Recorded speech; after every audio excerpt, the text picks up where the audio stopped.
when I'm setting up my live stream on YouTube, it actually tells me if I have people waiting, which is just so weird to me.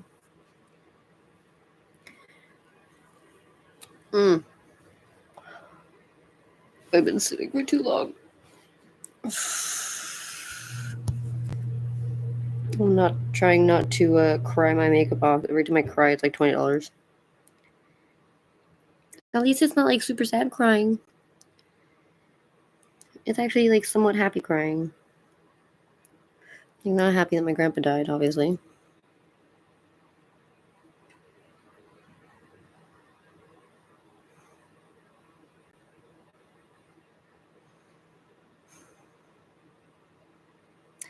I have to do my eyebrows. It was a mess. Look like I should fucking live in Whoville.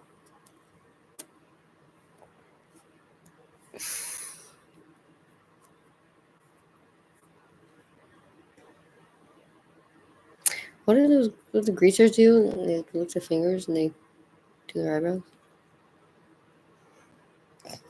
Okay. Um.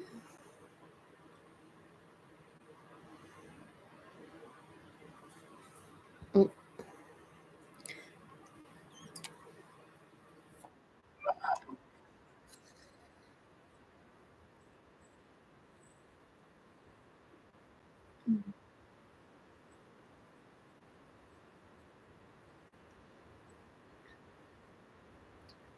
What happened to not sending? Like we were the first ones there. What? What? What?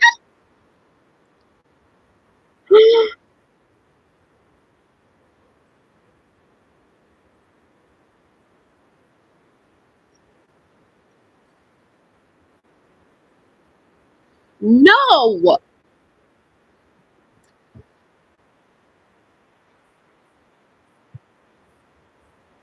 People who are on drugs, the last thing they want is more drugs.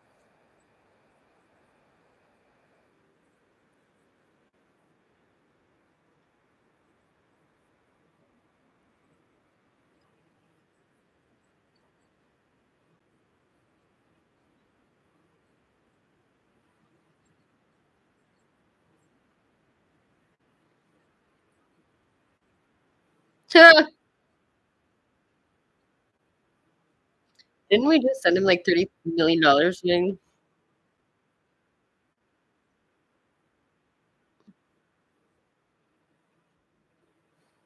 Yeah, where's my fucking help? I hate you. I hate you. Shut the fuck up. Fuck him.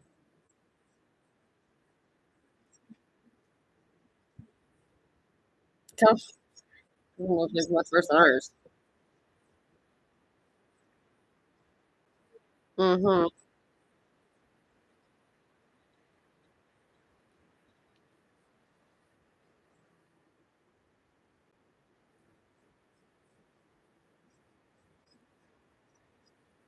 As all of them have their like touch up highlights. Like I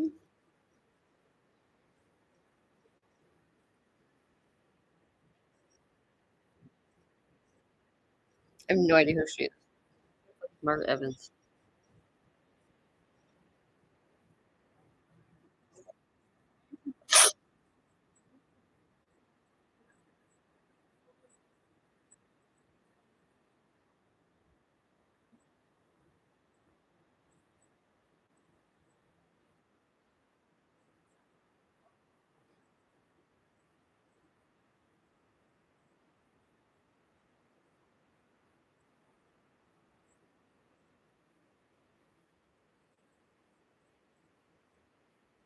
Hmm. Oh, fuck off.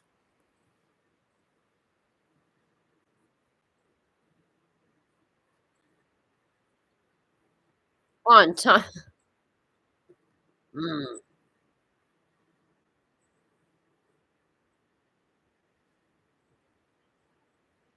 You started it.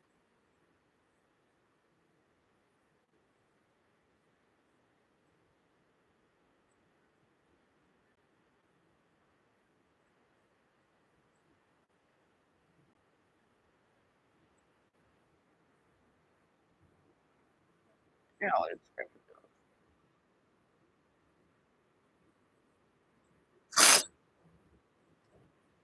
yeah, no shit, Sherlock. Where's fucking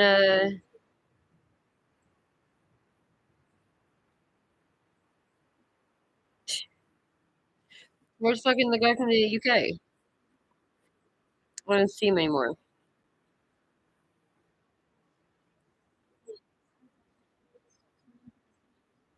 Mm-hmm.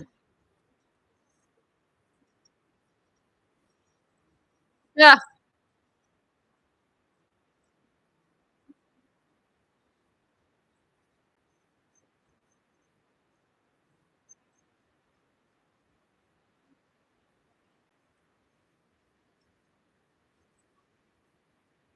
Mm-hmm.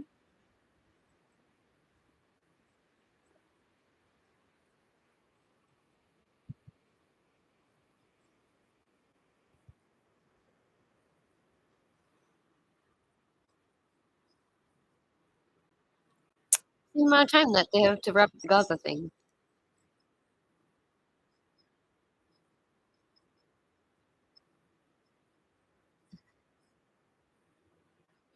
Oh.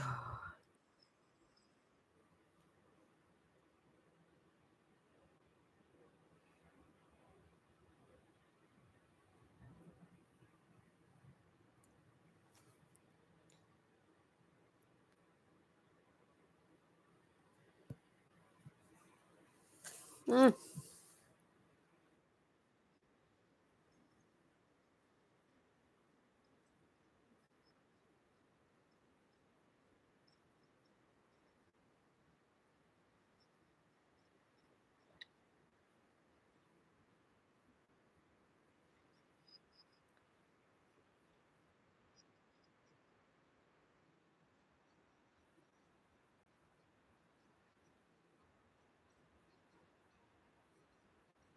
Mm.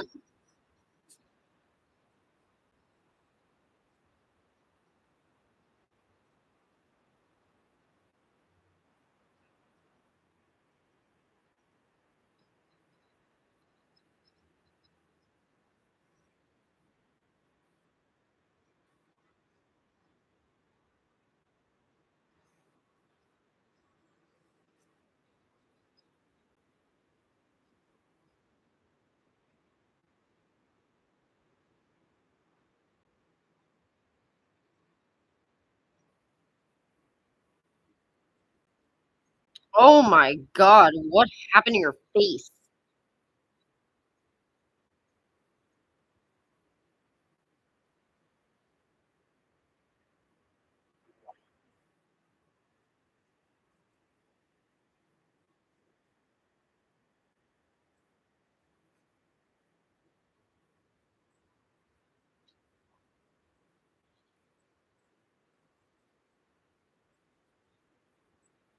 Ha ha!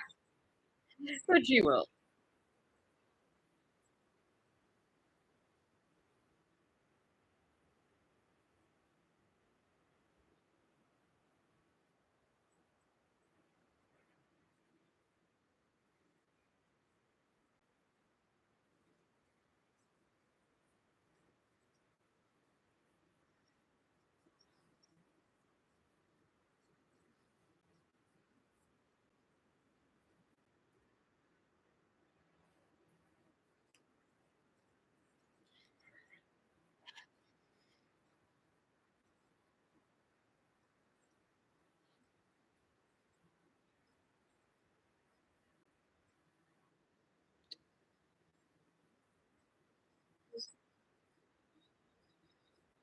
Oh god.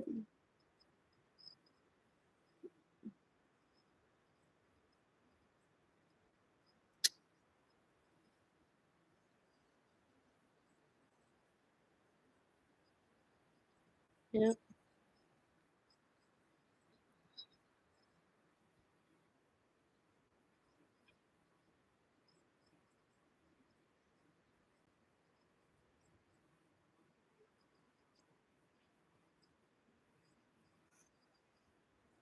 You've been saying that for over a month.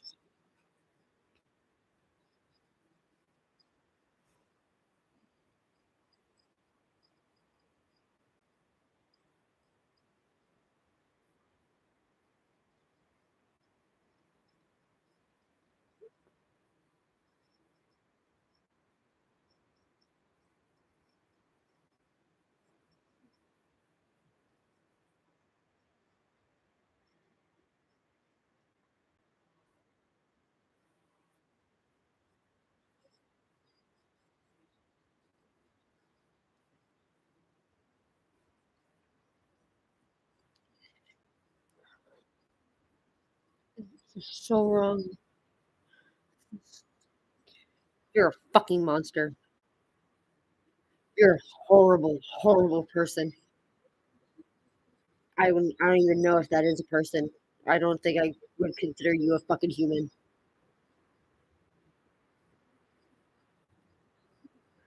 Not war, a slaughter, genocide.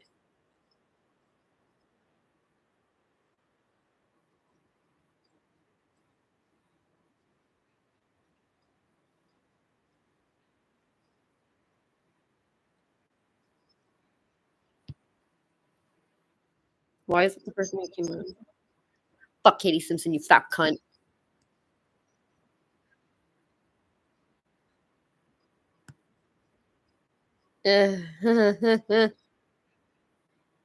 Searching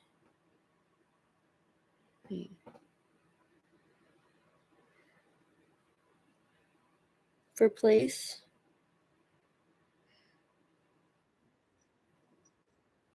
Brexit youth Facebook? What? The fuck?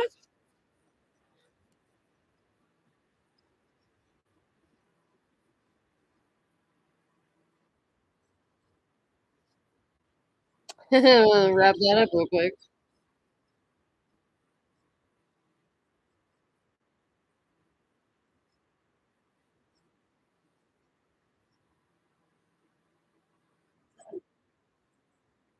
Shut the fuck up.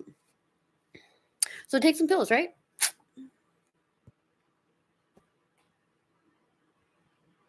Mhm.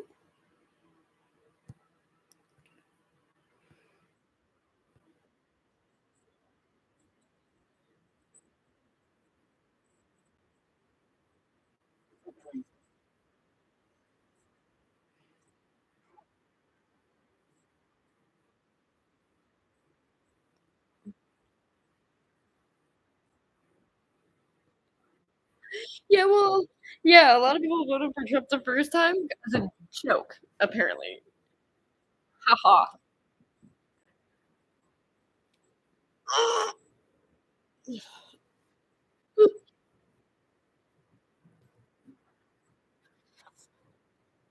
Why? Why?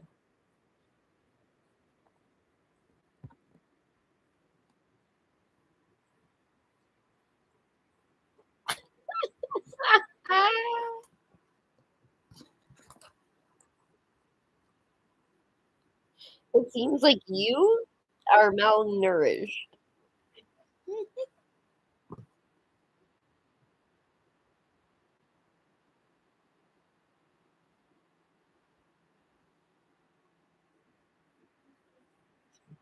Whatever.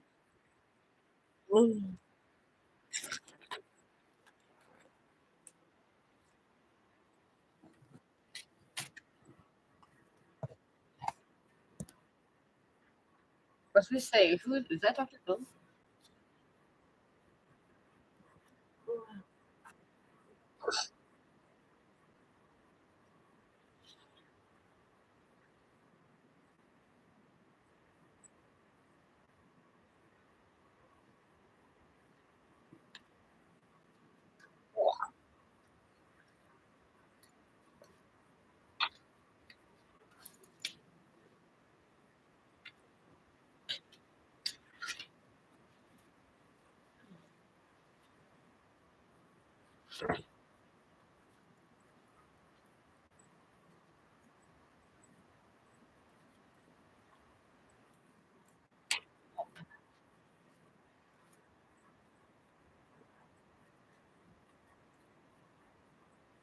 If you are not fucking against this, you are fucking not a good person.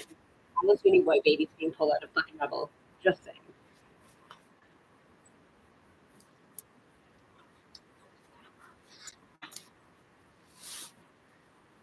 Welcome to Canada. This is the fucking third generation fucking dead. Like,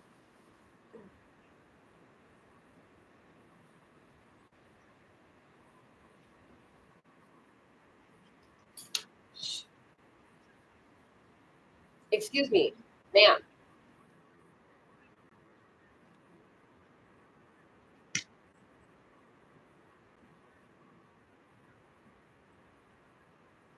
Why am I watching this? I need to not watch this because it is making me viciously angry. Because you know what our parents used to do when they couldn't afford a babysitter? Because we did not get sent to daycare. We do not get sent to someone else to be raised. Like, whatever. Like, my mom had two jobs at one point. Like, and guess what? We go to work with them like when we were kids. And you learn work ethic. Just saying. And it's like, fucking, you put your kid in daycare when they're like fucking kid's like a fucking year old. Like, oh no, she's been there for a year. But either way, the fucking child, you put your child in daycare and you put your kid in elementary school, you put your kid in high school, and then you wonder why that your kid doesn't fucking respect you or just listen to a goddamn word you say because you didn't raise him. Just saying. The reason you guys don't want your kids to be homeschooled anymore, like, and you're so adamant about sending your kids back to school is because you realize that you don't have more than a grade 5 education level and you can't do your kids' homework with them. Like, maybe people who can't actually get a diploma shouldn't be having kids. Like, can we please stop telling these fucking 16-year-old girls that we are going to, like, yeah, it's gonna be fine. We're gonna take care of your kid. Like, because we're not. Fucking ridiculous. I'm not taking care of fucking Canadian, other people's Canadian kids. I'm not taking care of other foreigners' kids. Like, fuck off. Eat a fucking dick. Like, fucking, that's what some of the girls that I know ended up having to do. Because we didn't have fucking Daddy Trudeau to fucking. Man, this sucks. Like, honestly, truly, honestly. Like,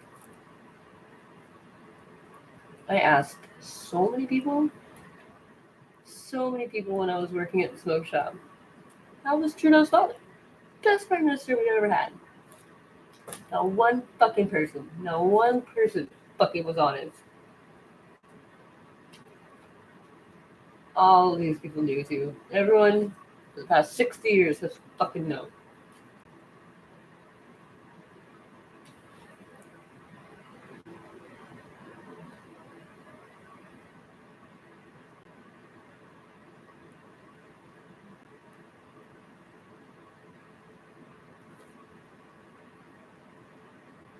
Fuck off, dude. All men are pigs, I swear. All men. All men. All men. All I ever fucking think about. You know what? 10 years of my fucking best friend. And then just like that. Just like that. After 10 years of friendship. As it turns out, that was 10 years of him trying to get in my fucking pants. Fucking great. Also, any adult wearing overalls should have them burned off them. Set them on fire.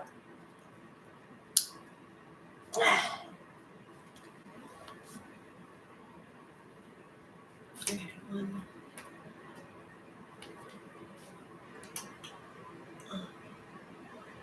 two, we know where it didn't.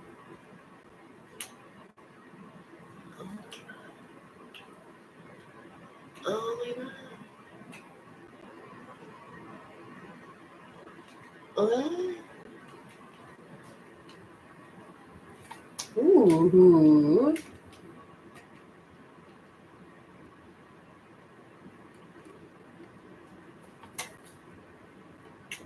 Ah.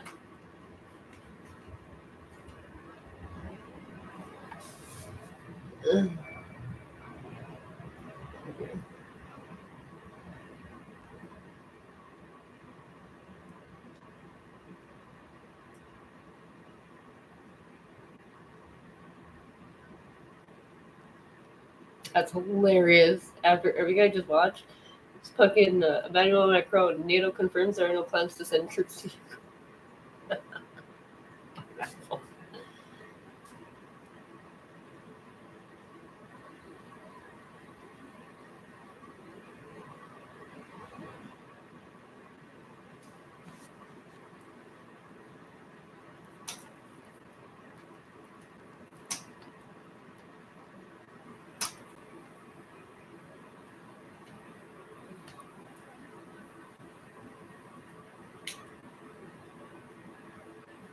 Mm.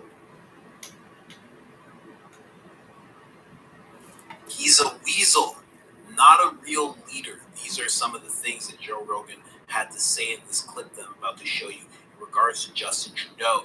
Joe Rogan has not been silent whatsoever in regards to how he feels Canada is looking and in regards to how he feels about Justin Trudeau. He has let it rip multiple times, and this time is no different as he's sitting down with Tom Green. So what I'm going to be showing you in this is the Joe Rogan clip, of course, because that's how we love to start it. Then I'm going to be showing you some clips of Jordan Peterson talking about Justin Trudeau, and then we're going to be answering the question, who do you think should be Prime Minister? Joe Rogan. Because in this clip, that's on the table. Tom Green has a proposition for Joe Rogan. Or Jordan Peterson. That's an election. I like that. I like that type of election. Let me know in the comments who you think would be a better leader for the country. Let's get into it right now. Don't forget about IamCoachColin.com. My toddler niece Lily would be a better prime minister than this piece of shit. That man is. We got anti-mainstream stuff, we the people stuff, presidential mugshots, all sorts of stuff. Discount code is IamCoachColin, all capital letters, all one word, one L in the name Colin. Let's get into this clip. He might not get elected next time, and then that'll be just. I hope he does. I just feel like if he gets elected again, you guys are gluttons for punishment. Yeah, it could be the same as here. Biden could get elected again. Trump could get elected. And certainly, I was thinking the other day. I'm almost kind of wondering. This is obviously a stupid idea, but I'm wondering, like, maybe wouldn't it almost be better if we just got rid of the elections and just let the conservatives run it for 4 years, and then automatically the liberals run it 4 years. I can pick a million holes in why that wouldn't work, and just let it go back and forth, and then people can just be like, okay, let's just all get along. Let them have 4 years of running the country, do what they do, let the other side run for 4 years. It's kind of a pendulum that goes back and forth anyways. And then we can kind of get back to, just all getting along. And well, even if that did happen, the same problem would take place. And it's that the people that are embedded, that are running the government, the real people behind the curtain, they're always there. Yeah, they don't get elected. They're always there. And those are the people that are actually running the government. So it would be the same horseshit that we're dealing with now. Every 4 years, some new spokesperson comes in play, and they do a bunch of shit that pisses off half the country. And the same thing behind the scenes, the same people are running things. Yeah, it's so frustrating. And I got to the point where I started to just try to disconnect from the conversation, which sounds sometimes I feel bad about it because you want to have a social contribution awareness. Yeah, but then you go, man, I'm just talking about the same thing over and over again. It's like, but what I was gonna say though is that like the whole system is set up so that one person can't be in control for too long. That's the whole idea about term limits. You got 4 years and then you get elected again. You get another 4 years and then you're fucking done. I'm just saying this. This is not something that I fully support, but there's something to be said for someone staying in there for a long time and getting it right if they're good at it. Yeah, right. And here's my problem. Why? Damn. Before I get into a big rant.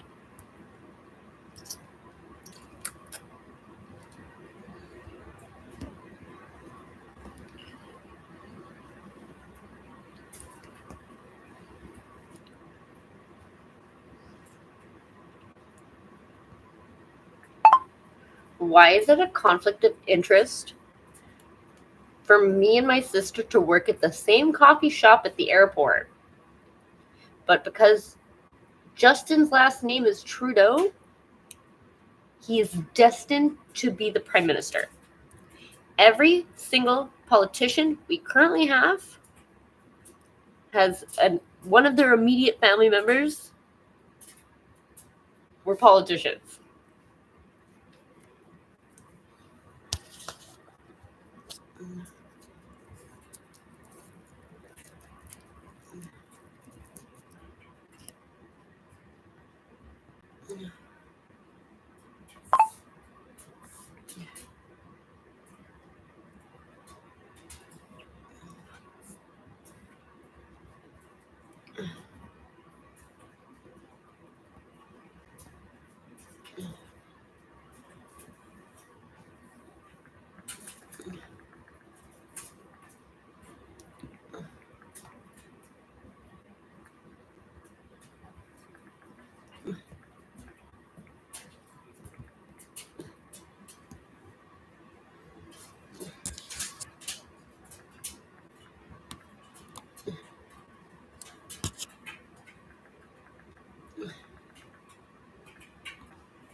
they should all be fired and have to go through the same hiring process that we all have to do.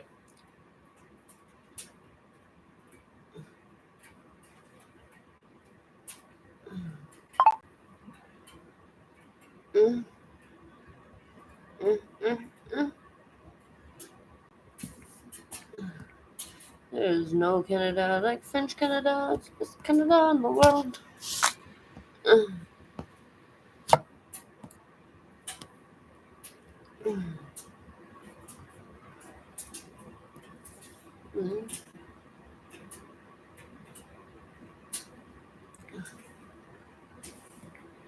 No.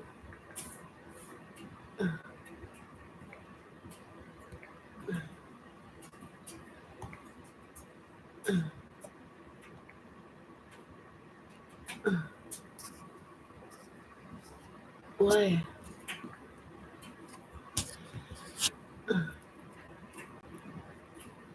Did it work? I don't know. I just like, I don't know. I don't get it. Like, Justin Trudeau is not going to be a teacher.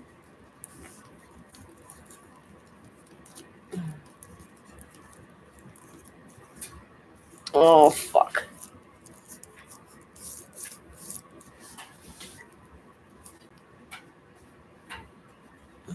Oh, okay. It's because I put the emoji thing.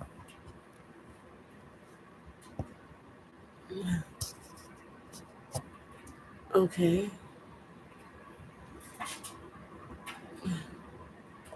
Because I put, what do you call it? What's that? Yeah. Yeah.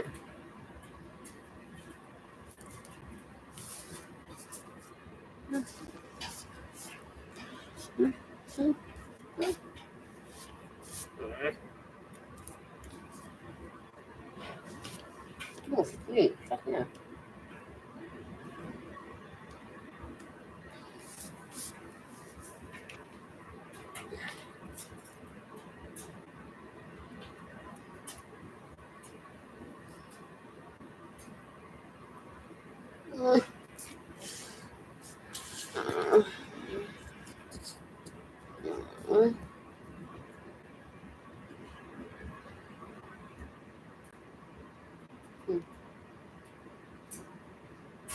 I don't know why I haven't changed my background since Halloween.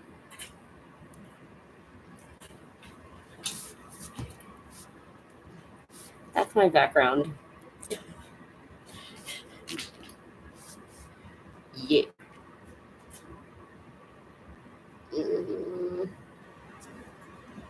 Okay.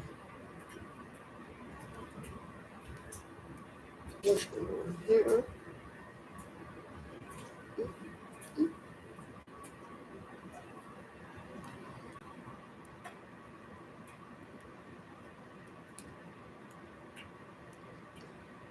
There's no Canada like French Canada.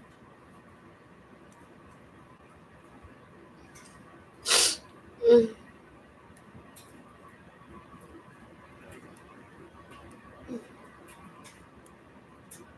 Mm.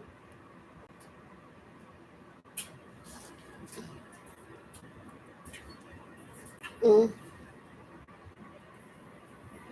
Mm.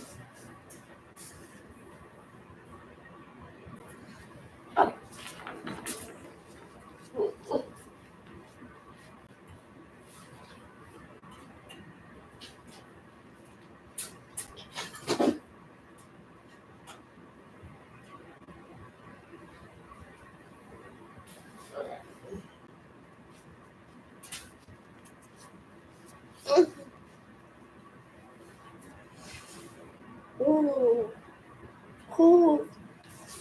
Okay. I don't care to listen to the Americans talk about cans. Hey guys, it's Chelsea from the Yeah. Financial Diet. So it is the first video back after Labor Day. We're kicking it off with a little bit of the internationality because we are here to talk about workers' rights. And more importantly, why jobs are so terrible now when they didn't used to be. Now, both because we just celebrated Labor Day and because we're trying to talk about how jobs have gotten so bad, there's really only one place that we can start, and that's with unions. So one of the biggest ongoing news stories right now is the SAG and WGA union strikes happening in Hollywood.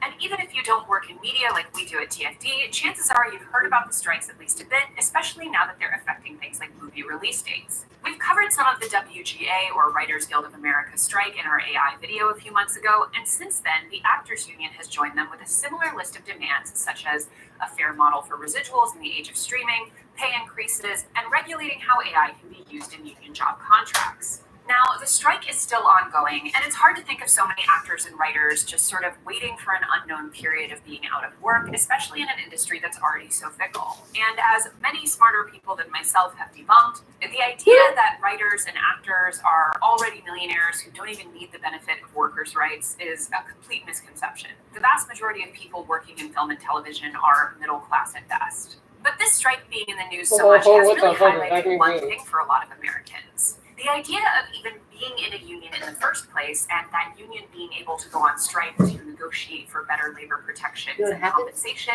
is something that very, very few Americans experience. For many of us, the idea of a union altogether has become pretty foreign. And when you So call your let's start by fucking looking union at rep, what it's your unions are boss's exactly. brother, and you So for those who shit aren't talk familiar, your quote, labor boss's unions brother. are You shit associations of workers formed to your protect boss workers' rights to and his advance brother. their interests. So he's Unions definitely negotiate not with gonna help employers you out through a there. process known as collective bargaining. The resulting union contract specifies workers' pay, hours, I can't do benefits, this and shit. job health and safety policies. Cannot do Thanks this to the shit. effort of labor. Like, it's like you don't need a real estate agent. Yeah. You know what? I'm totally with it. The pyramids were built with a didgeridoo. Firstly, this is really cool. This dude's moving a rock with sound. Looks like he's living his best life. The thing he's moving weighs like 4 ounces. We're trying to build this. These blocks can weigh up to 15 tons. That's a lot of fucking didgeridoos. I'm not saying it's impossible. Clearly, if you had something big enough, you could move one of these blocks with sound. Shit. You said you're willing to die on this hill. You've taken a lot of heat for this. Explain what you were thinking. There are some very, very, militant type forces in Black Lives Matter. And what I was issuing was a warning. And when you have the leaders of the Black Lives Movement who are now talking about, if we don't get our demands, we're going to burn it down. Other Black people who are talking about working with other whites and other races, they're being viewed as sellouts or called Uncle. You start to understand that you are now, being controlled. And I viewed it as a very, very dangerous self-righteousness that was developing that really viewed themselves as better. It was almost a supremacist move. Terry Crews, hey, black and white people, let's all unite together, let's fight the forces of evil, blah, blah, blah, blah, blah. He's kind of a scary person in the picture. You said you're willing to die on this hill. Welcome back to Moose on the Loose. My name's David. Today, I don't even know where to start. There's too many scandals. There are too many scandals. We're going to jump into the House of Commons. Pierre Poilievre is back in there. Justin Trudeau didn't show up for work. Oh, fucking course. Let's see the fucking guy's eyeballs. Holy shit. His fucking eyes look like a fucking zombie. That's actually fucking scary shit. Like, not that I give a shit. I want to fucking go get JFK for all this shit. No, he should be arrested. ChatGPT. And I'm probably gonna get banned. Welcome back Just to for Moose saying on the this. Loose. My name's David. Today, RCMP I should don't be even know showing where to start. There's too many scandals. There are too many scandals. We're going to jump into the House of Commons. Pierre Poilievre is back in there. Justin Trudeau didn't show up for work. But there's so many scandals going on right now. The RCMP are testifying. In so many words, they're basically saying that Trudeau didn't allow them to get information on him, the SNC Lama scandal. There's a new scandal with a China biolab. Provincial and Trudeau municipal. allowed our data be sold. Got the new online harms bill, which basically allows Trudeau to put anyone in jail for life for anything that they deem they want, because they left it wide open. We're going to have to break down all of these in different videos. For now, we're jumping in the House of Commons here. Pierre Poilievre is going toe-to-toe with more of these liberal schmucks. This Prime Minister is not worth the cost or the corruption. Today, Conservatives got a letter from the Commissioner of the RCMP indicating that the National Police Force is now formally investigating the Arrive scam and the Auditor General's report into it. Now, we know that the Auditor General the government deprived the Auditor General of key documents to calculate the full cost and the breadth of the scandal. We also know that the Prime Minister refused to hand over documents in the SNC-Lavalin and the Aga Khan Island scandals. Will the Prime Minister commit here and now to giving the RCMP all the documents and evidence on Arrive scam? This is another scandal, obviously, the Arrive scam. The SNC-Lavalin one is another one from before, a couple of years ago. Mr. Speaker, again, the leader of the opposition seems to be impressed with some information that's been known in the public space for many weeks. These losers, look at this. They're laughing about a scandal that's stealing our money. This is what they think of us. Mm-hmm. Screw you guys. Screw you. I don't think have confirmed previously that they're looking into the circumstances around Arrive Can. Unless they're just We have ignorant, and as soon as total you explain confidence to in the them RCMP, why it's and expensive, we'll continue they to go, do I'm whatever so we sorry, need to do, Mr. I didn't Speaker, mean to be to offensive. cooperate with the National Police Force and every other ongoing investigation. Another investigation. How many police investigations are they facing? After 8 years, this Prime Minister is not worth the cost of food. Today, we got a terrible report from the charity Second Harvest, which reports that this year they expect 1 million additional visits to food banks, and that last year 36% of charities had to turn people away because they were running out of resources. Will the Prime Minister reverse his inflationary carbon tax on farmers and food? Mr. Speaker, when it comes to fight for Canadians, we will acknowledge this is conservative, Mr. Speaker. Today, I just appeared in front of the Agricultural Committee, and Mr. Speaker, it was shocking to see that one of their members was defending the profit margin of foreign food processor, Mr. Speaker. At a time when we should all be fighting in this house for Canadians, Mr. Speaker.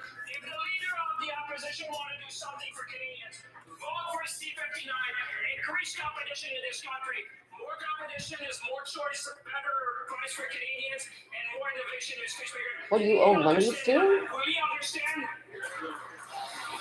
If we look at the beginning of that, look at Wilkinson and Sean Fraser's next to him. Just watch this again. These are serious matters, and these guys are chuckling like this is just some funny joke. I moved the screen over a bit here. So check Well, it take no listen from these conservative, Mr. Speaker. Watch these guys. Today, I just appeared in front of the Agricultural Committee, and Mr. Speaker, it was shocking to see that one of their members was defending the profit margin of foreign food processor. Take the nose, have a good laugh. One of the biggest disgraces in Canadian history, right there. Sean Fraser, Jonathan Wilkinson, right there behind him. He got champagne, wants to get drunk on himself. He always does that same crap every single time. He won't be taking any lessons from you. What I understand is that after 8 years, this Prime Minister, this NDP Liberal Prime Minister, is not worth the cost of food. And he thought that grocery profits were too high. After 8 years, you'd think he might have done something about it. But instead, we now have a massive increase. Let's get this straight.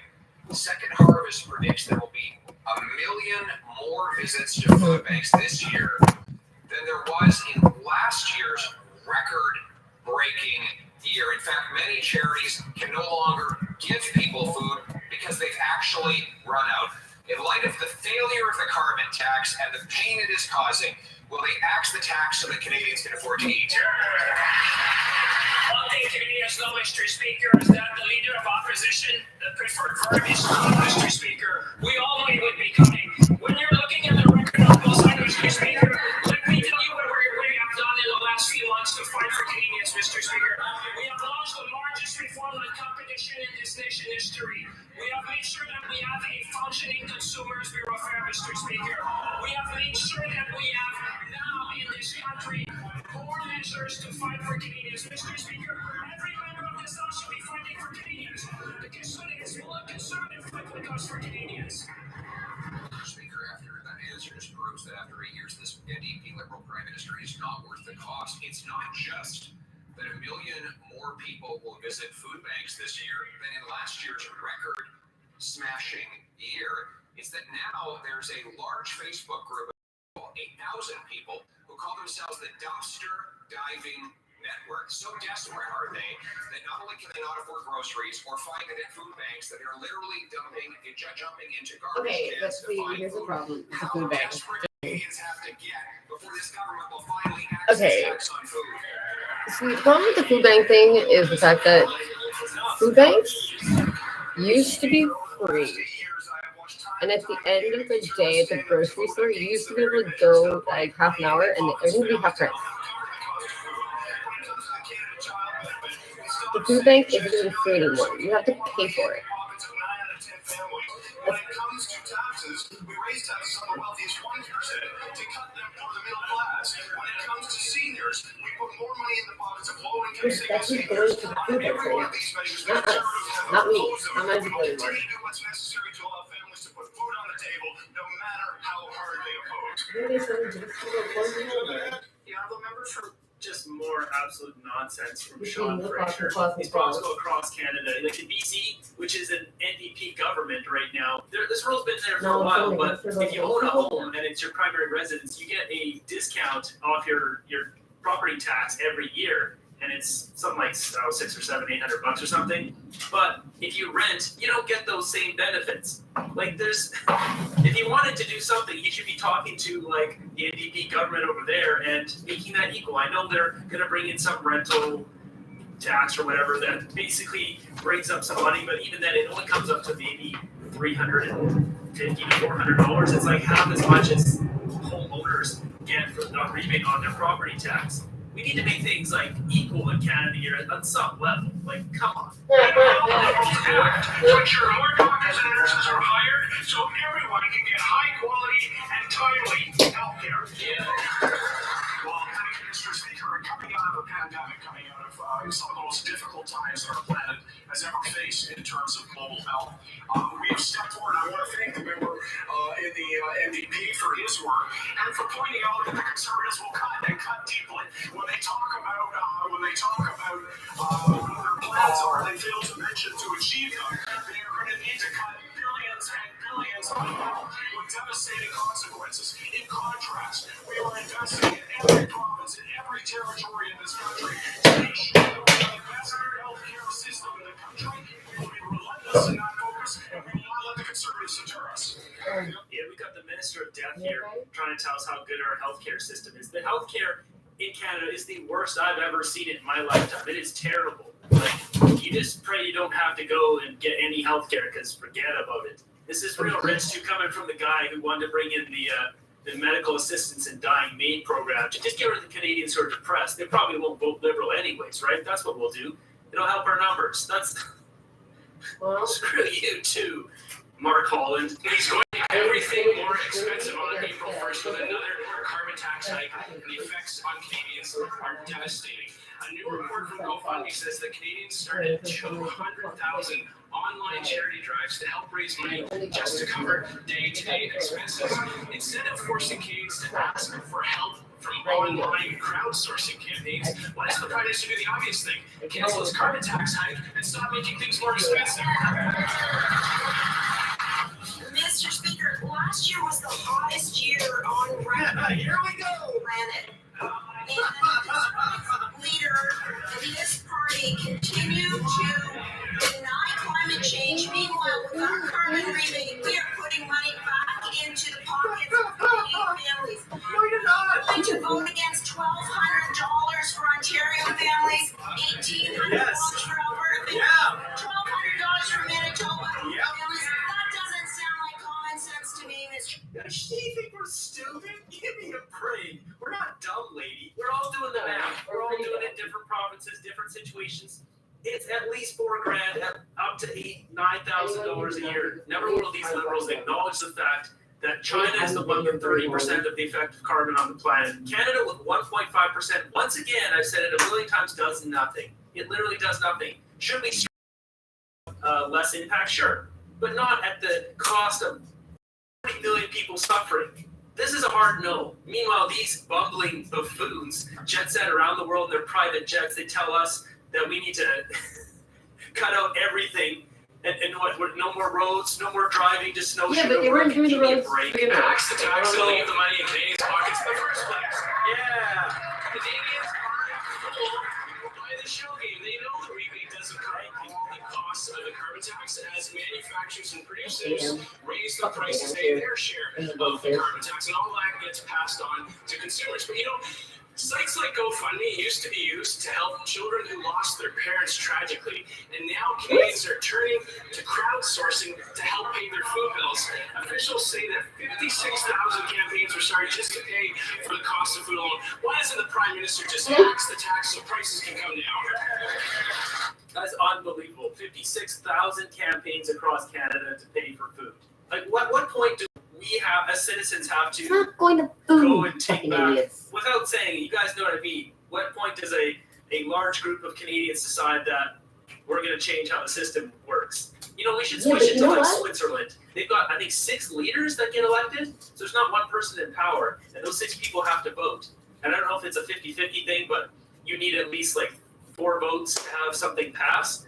And if there's 3 and 3, then it doesn't. I don't know exactly how that works. I'm going to look into it more. But I know they have 6 leaders when their leaders get elected. So not one gets this draconian power like you got Trudeau just running us to the ground. Mr. Speaker, the difference between that side of the House and this side of the House is that we don't deny the existence of climate change. We want to protect it for generations to come. So I have again a question. Are you going to take money away from Canadian families, Mr. Speaker, against $1,200 for Ontario families, $1,800 for Alberta families, $1,200 for Manitoba families? Mr. Speaker, that's taking money away from Canadians by telling them they're not going to have. I didn't get a carbon tax rebate. I live in BC. The maximum we get out here is $477. Like, these idiots. The rebates and voting against. That's not common sense. In order for this radical environment minister to show some compassion and stop the 23% April 1st tax hike for all Canadians. Mr. Speaker, as I said, on this side of the House, we'll continue to fight climate change while putting money back into the pockets of Canadian families. Look what's going on here. These 2 guys chuckling away. It's like there's no respect for the House and her speaking and the situation. These guys are just the worst ever. Like, look at this. What is so funny, man? They literally just talk about people dumpster diving. Oh, man. I try to keep things upbeat, but man, I'm getting pissed off here. I'm getting really pissed off. Only now. It's boom time. On top of that, too, this squirrely little weasel, Stephen Guilbeault, doesn't even get up to answer, like, to defend himself. He sent this rat to get up there. She's quickly becoming one of the most hated liberals on this bench for me personally. She just blatantly lies every time. She's such a snake. Then she goes and poses in front of a food bank sign like that's like a fun thing to do. Mm-hmm. So this is exactly what Pierre Poilievre was talking about, this dumpster diving network of Toronto. It's actually almost 9,000 members, and it's much worse. Or they don't have to disclose one's over how much Canada, they spend 1,000. on their groceries for their families. 130,000. This is a general one. If you guys there, can tell me 1,300 how there, much Canada, I'm going US. to get for We got at food, least over 10, 11,000 and I can't even know dumpster how diving much you pay people in in your dumpster food diving every month. groups. This is just terrible. Well, we got Stephen Guilbeault on the screen here. It's time for a new segment here. Comment of the day. Yep, I I know. picked the funniest comment to go in the video. From yesterday's video, there was a segment where Stephen Guilbeault was talking about how they're trying to get money from the farmers. Somebody wrote this, which is hilarious. This is the comment of the day. No farmer would let that creep on their property. I laughed really hard when I first saw that. While Conservatives will axe the tax, fix the homes, so we build the homes, fix the budget.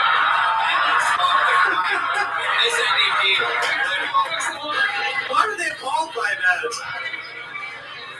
Liberals are appalled by fixing the homes? I think it's important for all of us to remember the old expression there, but for the grace of God I go. And we've all I don't know what that is. I'm not accepting psychopathic bullshit. from the Lord to starting the discussion again from the top.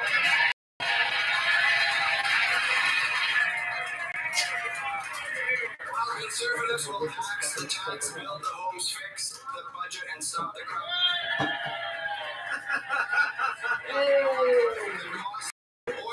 corruption, Mr. Speaker. 1 in 5 families are living in energy poverty. We know that rate is even higher in rural areas like Northern Ontario, Mr. Speaker. So while they laugh about it, why doesn't this Prime Minister finally axe his April carbon tax hike so that Canadians can afford to heat their homes?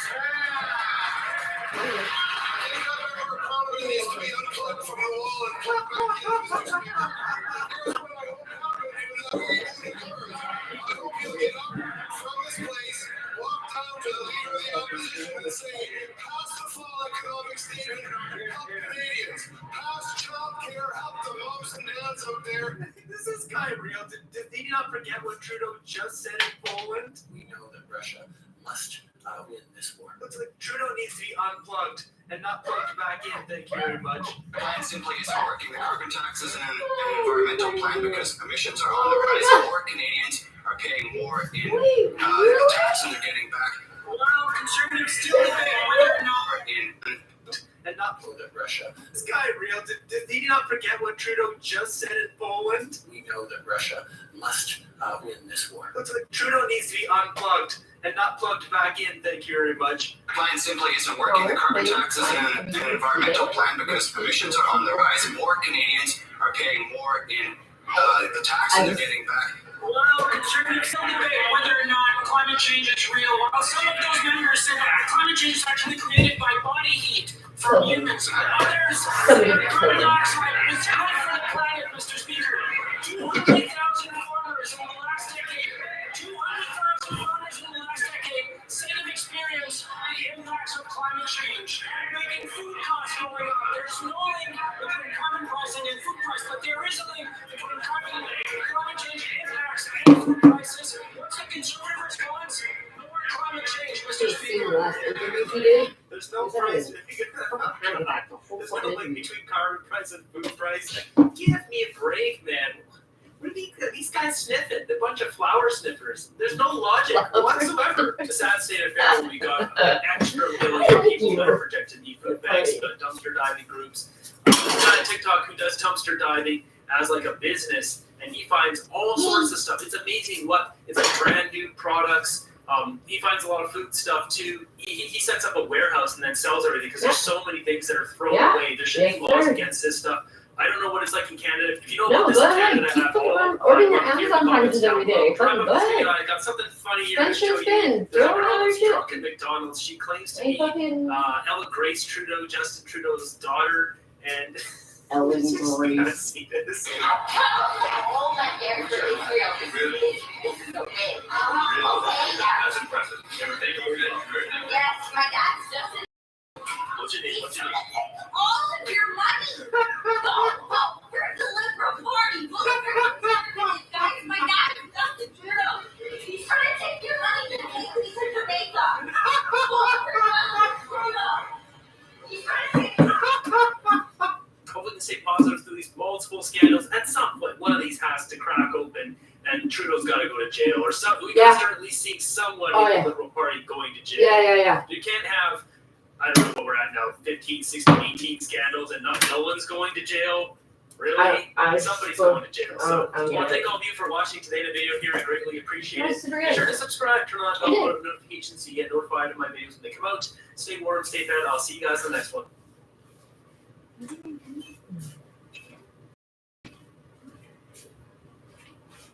I want to know if that's actually your daughter. Well, joining us now are Yasser Naqvi, Parliamentary Secretary to the Minister of Health, Larry Brock, the Conservative MP for Brantford, Grampian, Ontario, and Taylor Backrack, NDP Transport Critic. Hello to the three of you. Hello, Michael. Listen, Larry, I'm going to begin with you here. You know, your party's motion here, it essentially calls over that's been spent, contracted out, associated with the ArriveCan app. But to hear it from the Auditor General herself, that's nearly poor record keeping. Is this just a political stunt? Absolutely not, Michael. I think the Auditor General was very fair with parliamentarians and Canadians. It was a guess on her part that this was $60 million. It could have been much more. She could not investigate the amount of money that was delivered to subcontractors. The government is in a position to do that. The government is also in a position to determine exactly how much was paid out to the federal public service. So we take a look at those three entities, the amount of $60 million is probably at the low threshold. It could be substantially more. So this conservative motion is to determine the exact, as best we can, the exact number and not just rely upon a guess. The government has the ability to look into this a little more closer than perhaps the Auditor General could have done. The other concern that we have is that you're going to ask there's the missing government to look documents. into the And government whether those missing spending. documents That is makes as a sense. result of having no documentation at all, or whether or not that documentation was maliciously deleted. Again, the government is in the best position to determine that particular answer, and we're looking forward to receiving that information. Okay, so a pretty big question being asked. You know, yes, I'm going to bring you in here because I want to read to you, and this is verbatim, what is written right now in a conservative news release that came out today. And it says, quote, "Millions of taxpayer dollars were wasted by the Trudeau government officials who rigged the contracting process for their friends." Now, that's the case that the Conservatives are making here, their explanation for this $80,000 expense that ballooned out to nearly $60 million. What do you say to that kind of description from the Conservative Party? I mean, that language is not even political rhetoric. And look, we're really thankful to the Auditor General for the report she's done and the recommendations she's put forward. And we, from the outset, have said that the findings in that Auditor General's report are unacceptable. That kind of misappropriation of rules should not happen. Procurement rules are there to ensure that contracting is done in a fair manner. That's why everyone's and even upset. though that So, we're living through a pandemic time, so there's shut the fuck up. the health of Anyone call the Canadians was fucking paramount. It does not justify when any me or my violation of the people rules. do And something that they for that deem reason, the government illegal, has been very active through CDSA, through PSPC. and if you're not even doing anything, they'll find something responsible for fucking these things to fucking make sure nail you with. that Like, proper investigation. and if you give them any kind of attitude, they'll If make our sure to CPs fucking investigating into these ruin matters, then make your sure that life. those If investigations it wasn't already fucking continue ruined and because come you're to English a and black. logical conclusion. And lastly, to strengthen the rules as per the recommendation of the Auditor General, so something like this does not happen again. Okay, I hear that, but you know, at the end of the day, though, it was your government Yeah, that was in it happened. charge, Believe it or at some point, not. the buck has to stop somewhere. How do you explain it? How do you and your colleagues talk about this when you look at this dollar figure again that ballooned out to so much more than what the original estimate was? We take our responsibility very seriously, and like I said at the outset, it's really disturbing to see the findings of the Auditor General. And even though we were dealing with a serious health emergency in terms of the pandemic, and there was a lot of unknowns, it does not justify such a cost, and that's why the government is absolutely determined that there were rules that were violated, that there are consequences associated with it, and to make sure that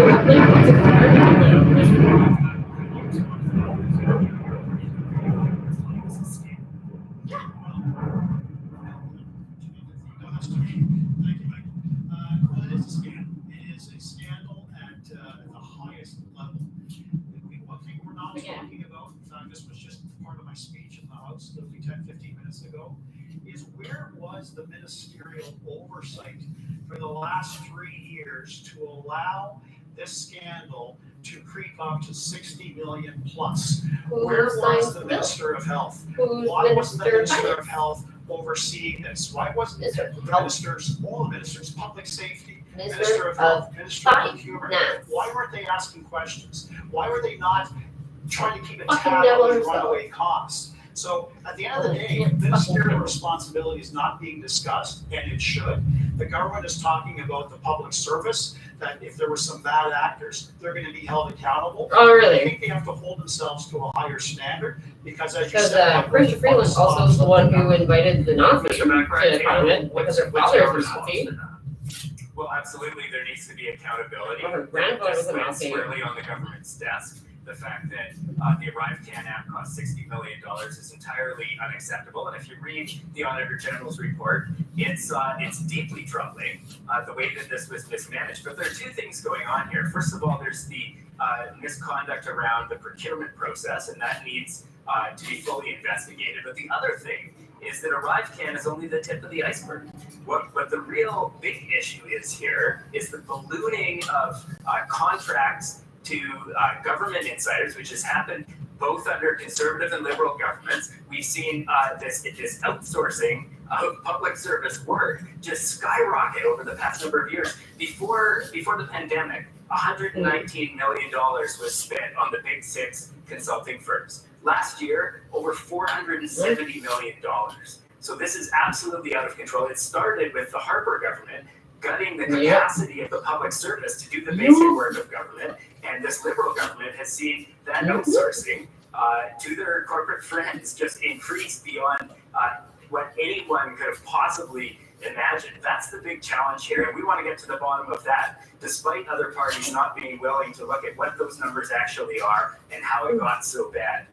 The Canadian public deserves value for their tax dollars, and what we've seen with ArriveCan is that there's this whole gravy train of consultants that are making money hand over fist, charging commissions for work that doesn't seem to actually be done over and over again, to the point where the actual value to the public is a fraction of what it should be. That's what people should be really concerned about, and that's what we're going to get to the bottom of. Okay, I'm hearing you on that one, Taylor, but I'm wondering what, if any, responsibility your party takes on this, because to hear from the Conservatives, not to speak for Larry Brock here, but they pointed to the NDP as supporting the expenditures surrounding the ArriveCan Act. Well, they like to point to these omnibus budget and supply bills as being some sort of project. The reality is that those bills also included public health spending that was vitally important during a global health emergency. But the reality is that if you trace it back, this goes back to conservative and liberal governments that have underfunded the public service, that have outsourced government work to their corporate friends. And there's this whole ecosystem of people in Ottawa that are getting these lucrative contracts. They're charging commissions. They're subcontracting the work out to another company. Sometimes there's commissions going through subcontracts deep. We think there are examples where up to 50% of the total final expenditure is going to these commissions that don't actually work on the product that is delivered for the Canadian public. That's something that Canadians should be extremely concerned about. It's not the way it's supposed to be done. What we need is we need to rebuild the public service so that they're able to do the basic work of running this country. And we need to get back to a place where Canadians can expect their government to deliver good value for the public funds. Okay, listen, I want to play a clip here because, there were also questions posed today about the RCMP investigation and all this. For people who did not catch that, take a listen to what we heard today in the House.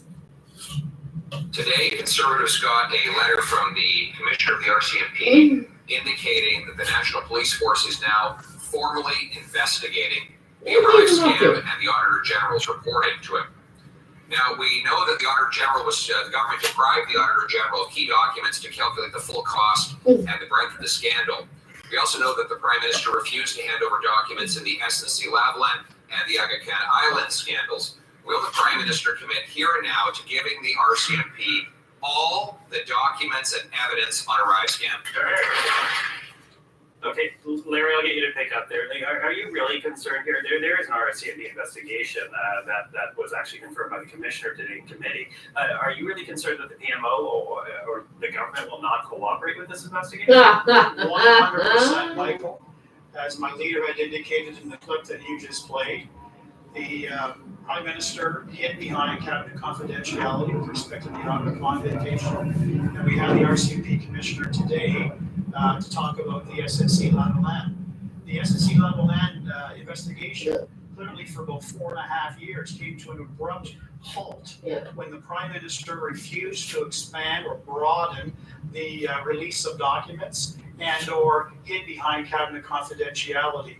The RCMP Commissioner made it abundantly clear that with the evidence they were able to receive from the Prime Minister and the PMO's office, including the testimony of Jody Wilson-Raybould, the former Attorney General, as well as the Ethics Commissioner report, that She did was not doing nothing for like 3 months other than getting, and then even push back. He made it abundantly clear, had the Prime Minister waived all the confidences, been truly transparent and accountable, $103,000 a year as he promised Canadians he would be in 2015, they would have been able to make a determination as to whether or not they had sufficient and probable grounds to lay a charge against Justin Trudeau.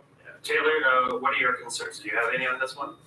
Well, I think the fact that the RCMP is investigating the allegations of wrongdoing Yeah, they investigate a lot of things. Should concern everyone, and they need every document and every source of information in order to conduct their investigation. And the Canadian public deserves answers.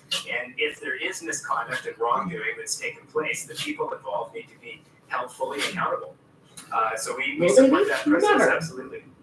Okay, Yasser, last word to you. Again, concerns being expressed here by the Conservatives as to how forthright the Prime Minister's office and your government is actually going to be. Well, listen, I think everybody knows here, I think Canadians know this, that police is independent of government.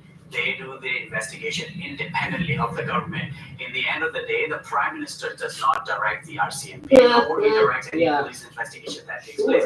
In fact, to comment on any ongoing police investigation will be wrong on part of any government official. So if RCMP is looking into this matter, if there was wrongdoings, then we should let them do the investigation, and they have the best tools available in order to determine if any laws were broken or not. But will your government fully cooperate with any investigation should it be called upon? We've always cooperated with any police investigation, and we will continue to do so. But we will also not pretend that we're somehow directing the RCMP, because that is not the role of the government. It's up to them to do that independent investigation. Okay, well, we continue to watch. Thank you for the time, the three of you, to Yasser Naqvi, Larry Brock, and Taylor Bacharach. Have a good evening. Thank you. Bye-bye. It's also a good thing.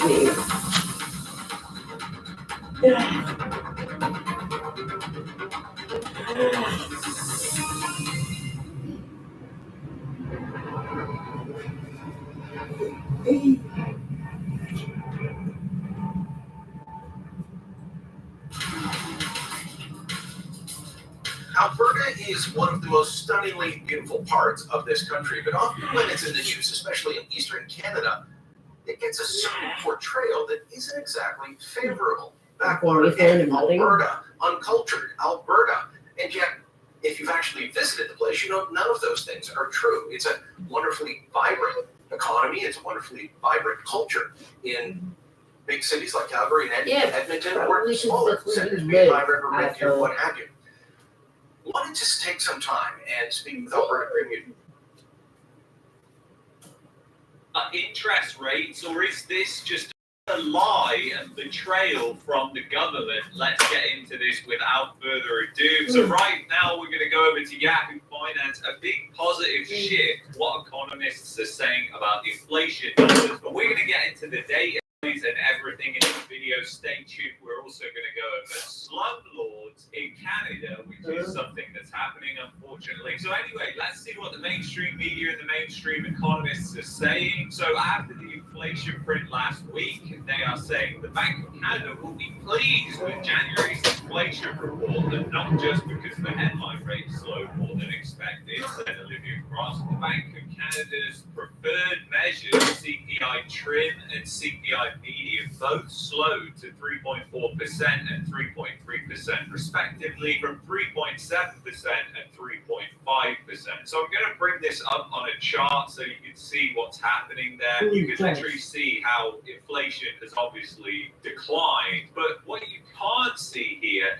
is that these numbers are just completely fake. I mean, the CP lie, as I call it, is just completely inaccurate these days, and especially when you're talking about the January numbers. I've talked about this with the unemployment numbers. I've talked about this many times, how the government can manipulate the numbers massively with these massive seasonal adjustments that they do in things like the CPI and all the data. But we cannot really trust the government, and we'll get into Go more to of it. that in a second when we go on to the money supply and what's causing that to increase. So it's interesting. So January's inflation print was a big positive shift in the right direction, but the Bank of Canada will still need to see this trend continue before it will become pivoting to rate cuts. And again, they're talking about pivoting to rate cuts. If the economy was doing okay, if the economy was doing well, that's the reason why inflation was high, which is why the Bank of Canada is supposedly having rates so high right now. It's because the economy was just too strong. It was too strong and it needed to restrain it. Then why on earth would they start cutting rates unless the economy got even worse? Now, the funny thing is the government fudges the numbers so much these days that we're already in a recession. It's just most people in the economy haven't even realized it yet. So what that means when it truly hits home for people, it will be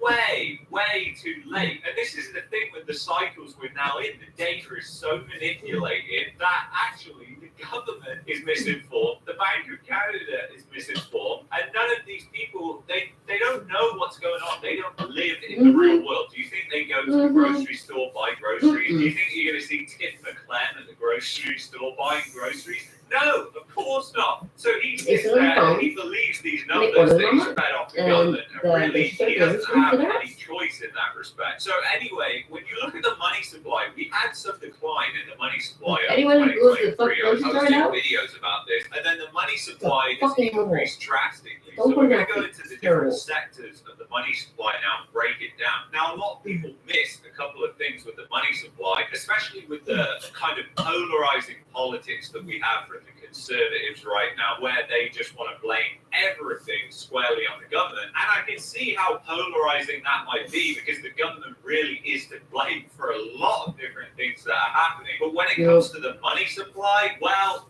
you look at the data and you be the judge, actually. I'll reserve my opinion for later. So you can see this is household debt to GDP. You can see it's peaked and it's down just over 100%. It's probably around 105%, I believe. And now we're going to go on to private debt to GDP, which is around 260%. No, that's not a joke or a typo. 260%. And now we're going to go over government debt to GDP, which stands around 110%. So what is this telling you guys? It's telling you that it's not just the government that has increased the money supply, it's households, it's private businesses. Every time somebody takes out a mortgage, that creates additional money in the money supply. I mean, money is coming to fruition. Two avenues. Government spending, remember when we said last time, debt just buy a house? by Because the I'm not a house, and there's no other time to buy a house now.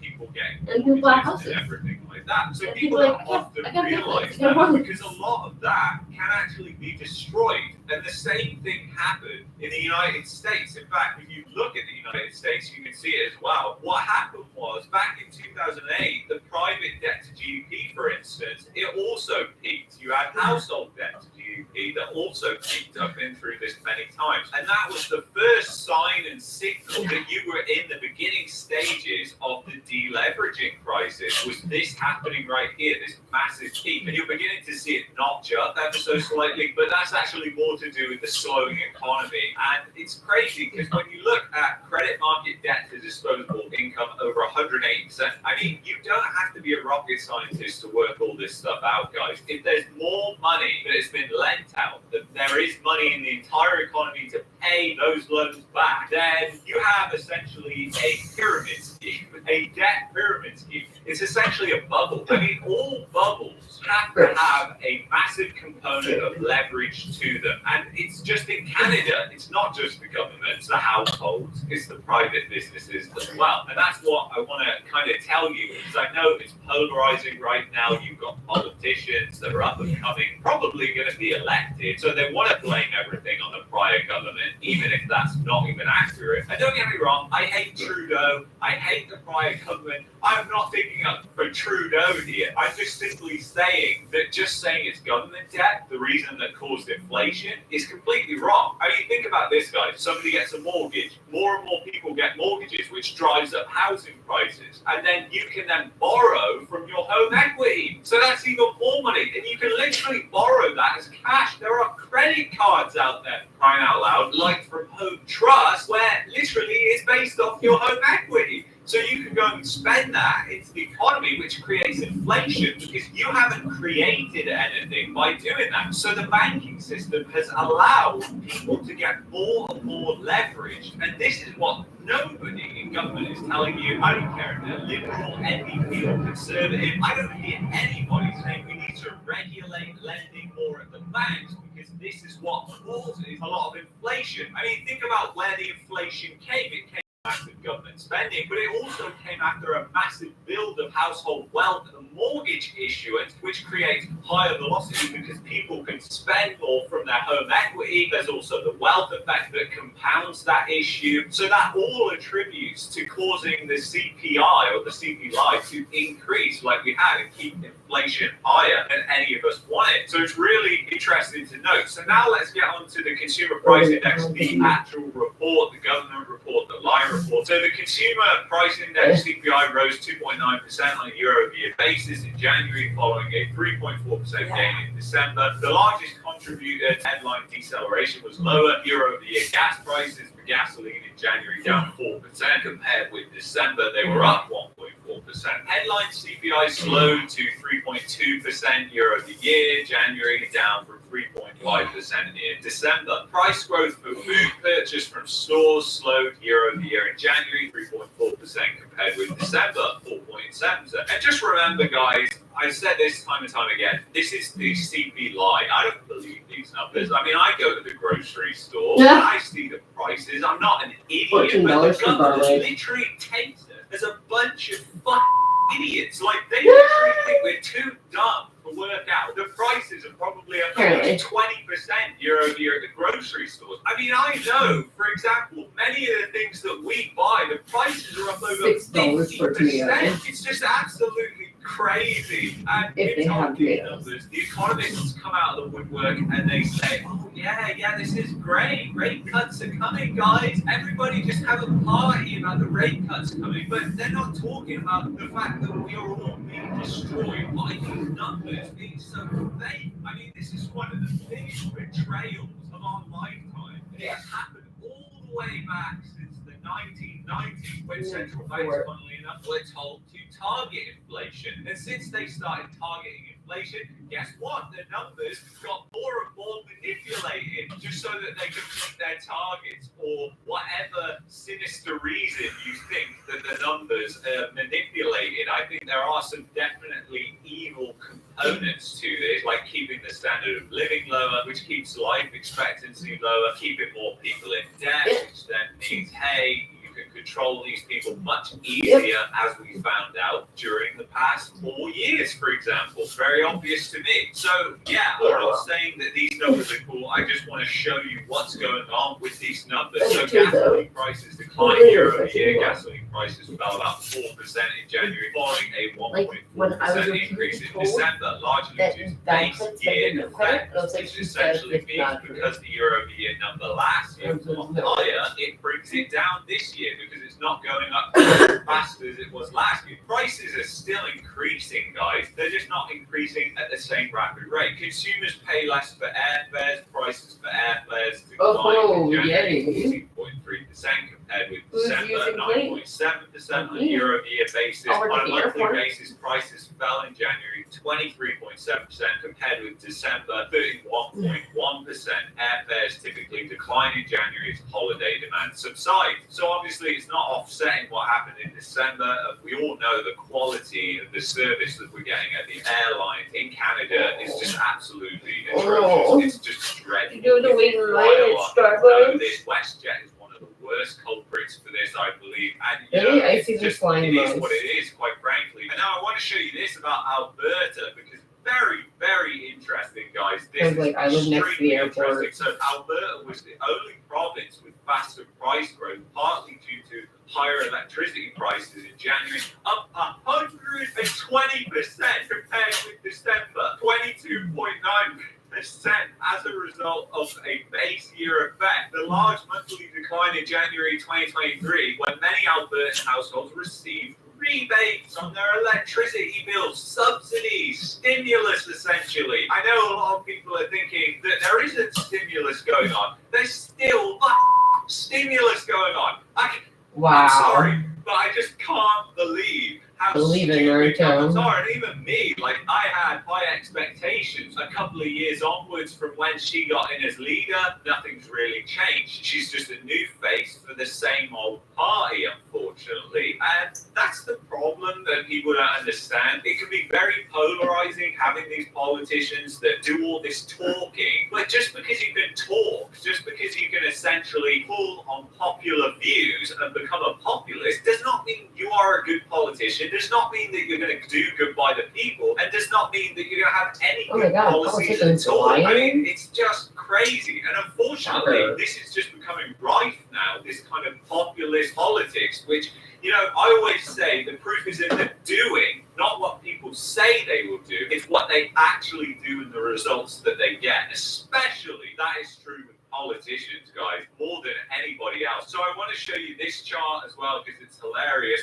I mean, where on earth do you see the massive declines Hilarious across because here? you're I mean, in it's different countries. crazy. If you look at 2023 compared to January 2024, you can see the different price increases place to place, and you can see where it's up compared to where it's down. And it's very interesting. I will link this in the description. And now I want to show you this. And the reason I want to show you this is because essentially this is the shadow stats CPI using the 1980s based CPI. And I think this is incredibly important for people to understand. So right now, they're saying that the CPI is down around 12%. Think about that. That's pretty about right. That's probably about accurate today when you think about all the products you buy compared to what the government is saying inflation is at, which is below 5%. Now, this is in the US, but you can use the same models because they switched to the same calculations, the CPI-U, in the early 2000s. And you can see how this gets more and more manipulated because if you look at the 1990s based CPI, you can see, oh, well, if you look at the 1990s CPI, it got way above 10%, and now it's come down, it's around 8%.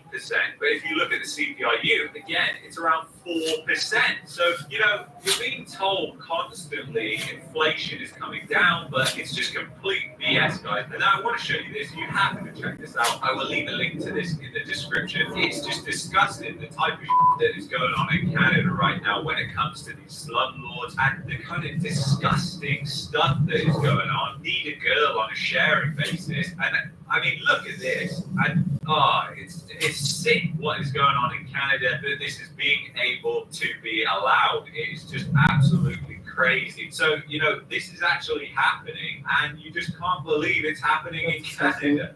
$12.80 for a studio with a shower in the room in Vancouver. I mean, it's crazy. It's not just in Ontario. They're just putting beds, multiple beds in rooms. I mean, this is literally like a third world country that we're turning into. And look at this, guys. I mean, look at the living conditions some of these immigrants and people are having to live in. I mean, to them, this might be normal, but to us, this isn't normal. And as I said before, the problem with stuff like this is it changes the equation for investing in property, which then means that people can exploit property even more, which keeps prices even higher, which keeps rents even higher, which then means a decline in living standards for all of us. So it's absolutely crazy that this stuff is going on, but it's not surprising considering what we have in Canada. If you are looking for another video that is packed full of data, I suggest you check out this video here, which is about the unemployment numbers. But if you're looking for a VPN to get around Trudeau's censorship laws, go to expressvpn.com/Mark. I will see you in the next one.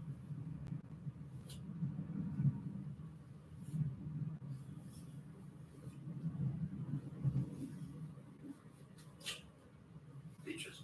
What I did not have any other time after we left the stage and went down to stream my speech in a little studio where people banging on the walls and trying to get into the room, trying to get through the door. And all of us, I said, this is no fun. And then the day ended with us walking out to go to the car. By we, I mean Bill Berger, who was one of the administrators who was running the event, and Allison Stanger, the professor who was moderating my appearance. And we come out the door, and we had two security guys, Middlebury security guys, but just two. And there's a mob out there with some really big guys that didn't look like Middlebury students to me, who are standing between us and where we have to go. And you suddenly realized you didn't have the option of just standing there or going back in the building, which would have been craven. So we just pushed ahead. And at that point, I remember saying to myself, do not fall down.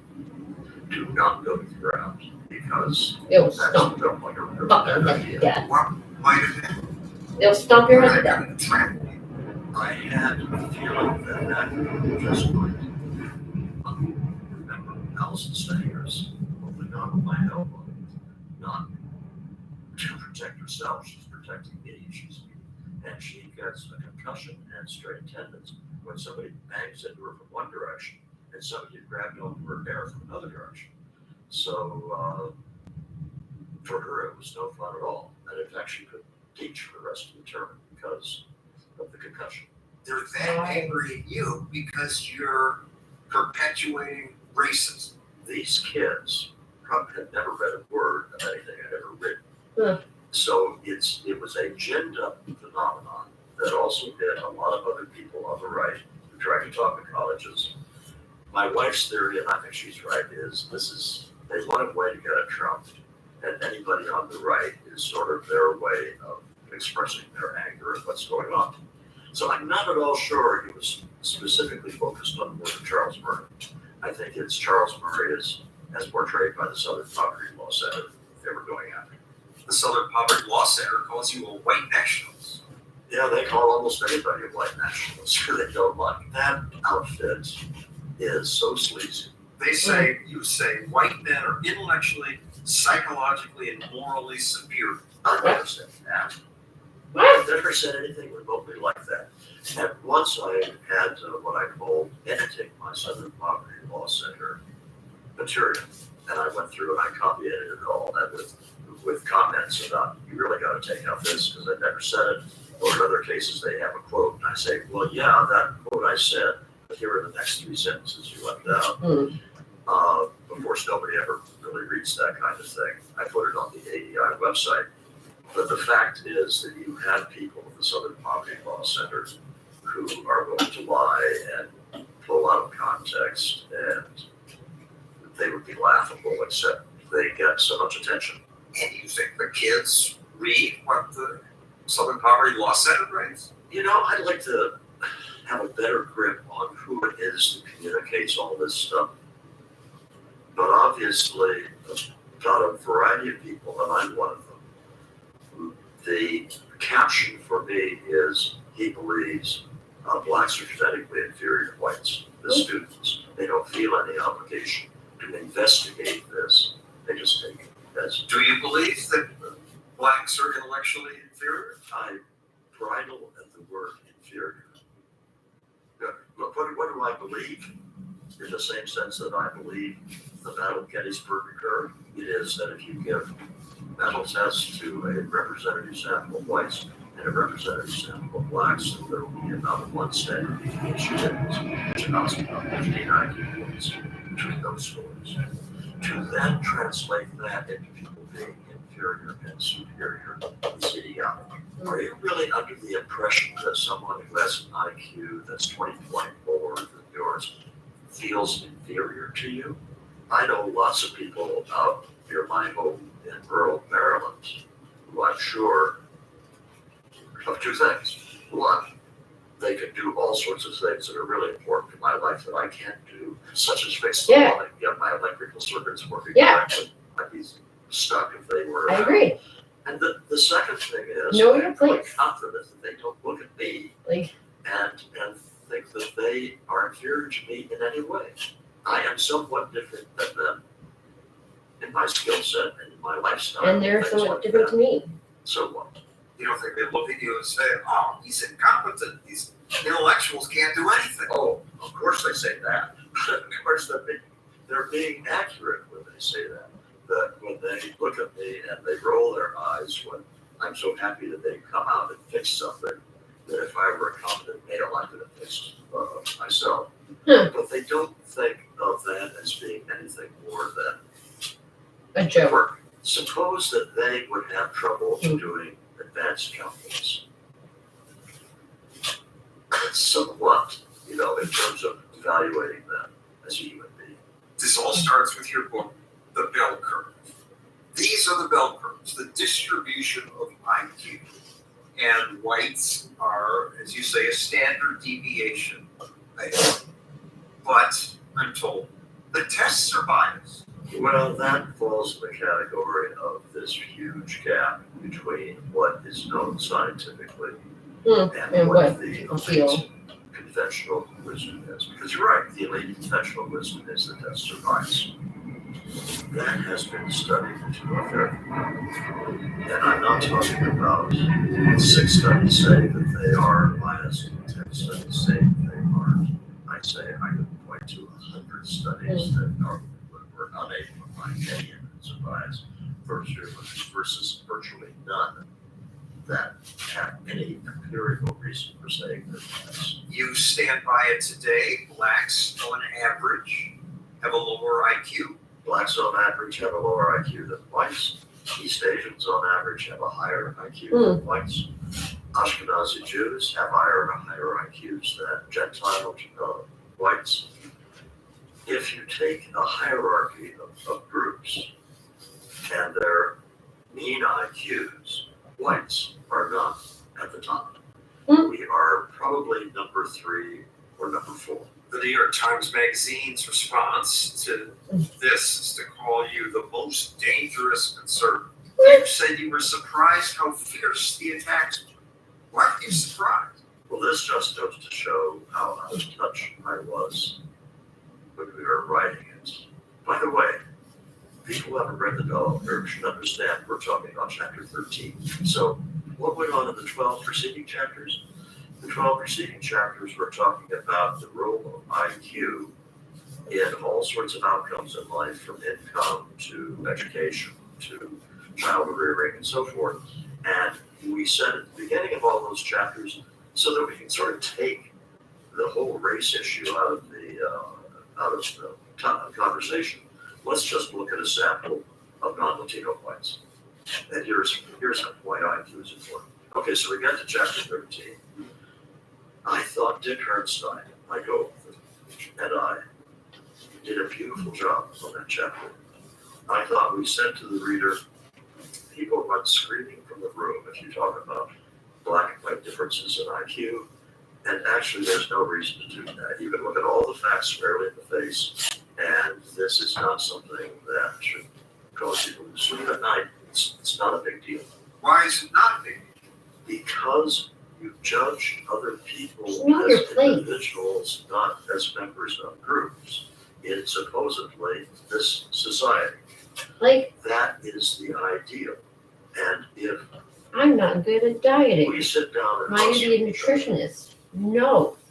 Do I get to be a nutritionist because they have a lack of female nutritionists, so I get hired? No. You're Asian.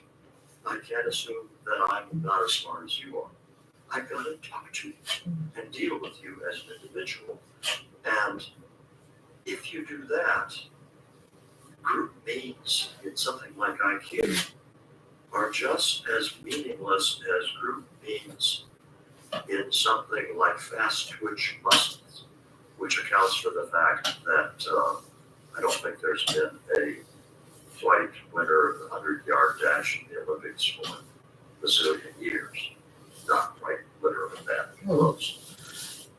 You don't judge people by what color they are in the starting block of the race. You judge them by how it ends up. Their DNA. And if you treat people as individuals, most of the problems go away. But it's generally forbidden to even talk about or study racial differences. And the sprinters are a good example. You were quoted saying, you thought people would say, it's about time we're talking about these issues that have been swept under the rug. Yep.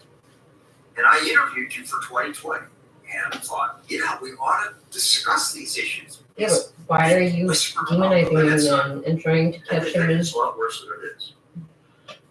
However, I had to revisit this just a couple of years ago after Black Lives Matter. There most recent book I wrote was called Facing Reality. And it was 2 truths about race in America and having to do with crime rates and having to do with IQ. And the reason I felt compelled to do that was it is not the case that thousands of black men are being shot by cops at random. In fact, the numbers are, you're talking very small numbers. And if they say, oh, but more blacks are shot than whites, people have got to come to grips with the fact that the people who are committing the crimes, there's a racial differential. So this is a case where group outcomes did become important. Not because people like me were saying something, but because Microsoft executives and the Black Lives Matter people and the Evening News. Here's another problem impacting black people and other people of color: systemic racism. And everybody else was saying things about racism in this society on the basis of evidence that simply ignored these group differences in IQ and crime rates. And so I figured I did not have the option of sitting back and not writing anything. Facing Reality does not have a dedication. It does not have any acknowledgments. I wanted to keep my friends and colleagues as segregated from any identification as I could, because I thought that book would raise a ruckus. It did. When I talked to you for 2020, much like we are now, I thought in the 15 minutes at the time we had for stories from 2020, we might have a serious discussion. But then I was disappointed they decided, no, we can't, even then, long before Black Lives Matter, we don't want to put this on. And I reluctantly called you and told you, expecting you to be very upset, because we haven't had a big audience then. But you just said, it's just as well. This doesn't make anyone happy. And it wasn't the point of the book.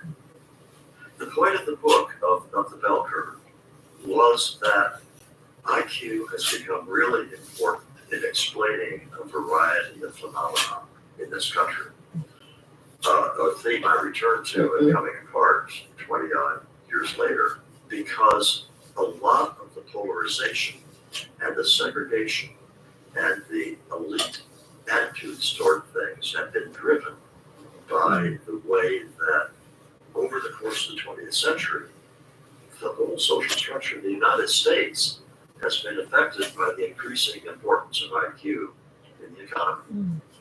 That's the point. And it's more important now because it's worth a lot more money to be really smart now than it used to be. If you go back to the 1920s and you're a lawyer, you're probably making a good income in the town you live in. You're in the upper middle class, but you are rich because you can charge lawyers' fees for doing wills and minor legal things. If you have exactly the same level of ability as a lawyer now, if you are doing multinational deals, you can be worth a commission of millions of dollars putting together these extremely complex things. That happened not just in the law, it happened in advertising, it happened in the IT industry, obviously. And people have gotten rich because they have high IQ in a way now that didn't happen in 1900. Another aspect of it is that, guess what? You had an elite that was increasingly convinced of its own superiority. Because I will tell you one set of people who really do think that having a high IQ is a big deal in terms of your human worth are people with really high IQs, especially in academia. And when they get up in the morning, they're comparing themselves to their colleagues and am I as smart as that guy? And they really do look down on people who aren't as smart as they are. And that attitude of looking down at the yokels is palpable now in a way that in 1950 would not have happened, because it was the moral center and the spine of the country was seeing ordinary people, and we called these intellectuals lawyers, and they were kind of objects of ridicule. So that's just one example of why this is I only read the number, but it wasn't easy because I was influenced by your previous pursuit of happiness. This was jaw dropping for me. I've been a consumer reporter. I was starting to look at the government solutions I was advocating. I discovered your book and thought, oh my God, this is it. This explains so much I haven't understood before. And one example, you write about your time with the Peace Corps in Thailand. Tell us it. What you are referring to my own favorite of my books, In Pursuit. Correct. And basically, John, I've been in the tank for you ever since you first told me that you liked that book. Because I like to, and it's not well known at all. And this is why I quit my job back in 1979. A good job. I was chief scientist of a good sized research company. Because I wanted to explore the relationship of human happiness, human flourishing, if you want to call it that, to policy. And that's the book I wanted to write. The basic idea of In Pursuit is as follows. Human flourishing, human happiness defined pretty much as Aristotle defined it, maybe lasting and justifying satisfaction with life as a whole. And the quick example of why this is relevant to policy. Think in terms of the basic human need for respect and self-respect. I think that is a built-in, hardwired human need. I think we all want to achieve self-respect. If you are a guy who is not the smartest guy in the world, but you work hard at a manual job, and you make money that supports your wife and children, puts food on the table and a roof over their head. Because two generations went down there. Historically, in the United States of America, you had standing within your community that was equal to everybody else. Nope. You were being a good American, taking care of yourself, taking care of your family, even though you weren't making a lot of money. Suppose we have a social policy which has the following results. Dump you off at a homeless shelter at a old folks home and force you to get clean off alcohol. Doesn't work for him. And put you on He just antidepressants. gets I what think does that's this do to sadness. self-respect? What does this do to his place in the community? Well, They if took he him out of his home. continues to support a Doesn't wife everybody and just want to child die in in their his fucking manual home? job, Like, isn't that the it whole doesn't, point? shouldn't do anything to him. But in fact, it does. Because he's less likely to do that. You know, why am I doing this boring job if I don't have to? So you have something that is seen as a good thing.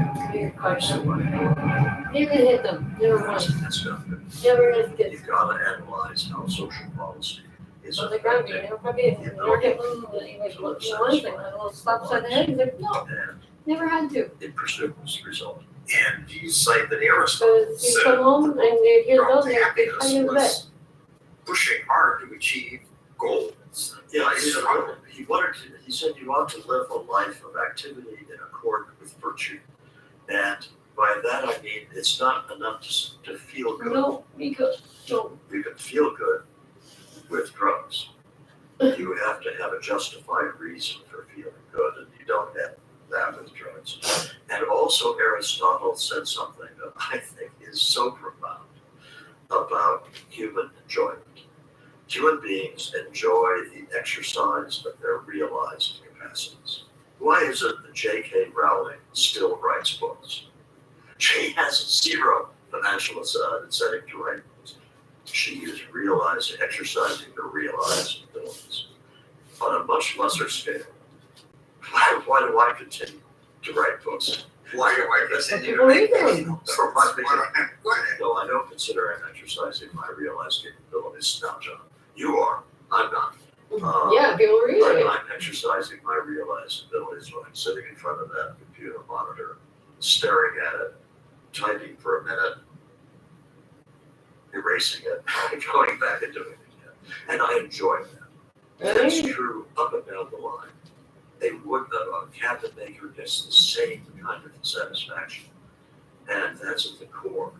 You want a society in which people are given lots and lots of opportunities and incentives to learn how to do something well that they love.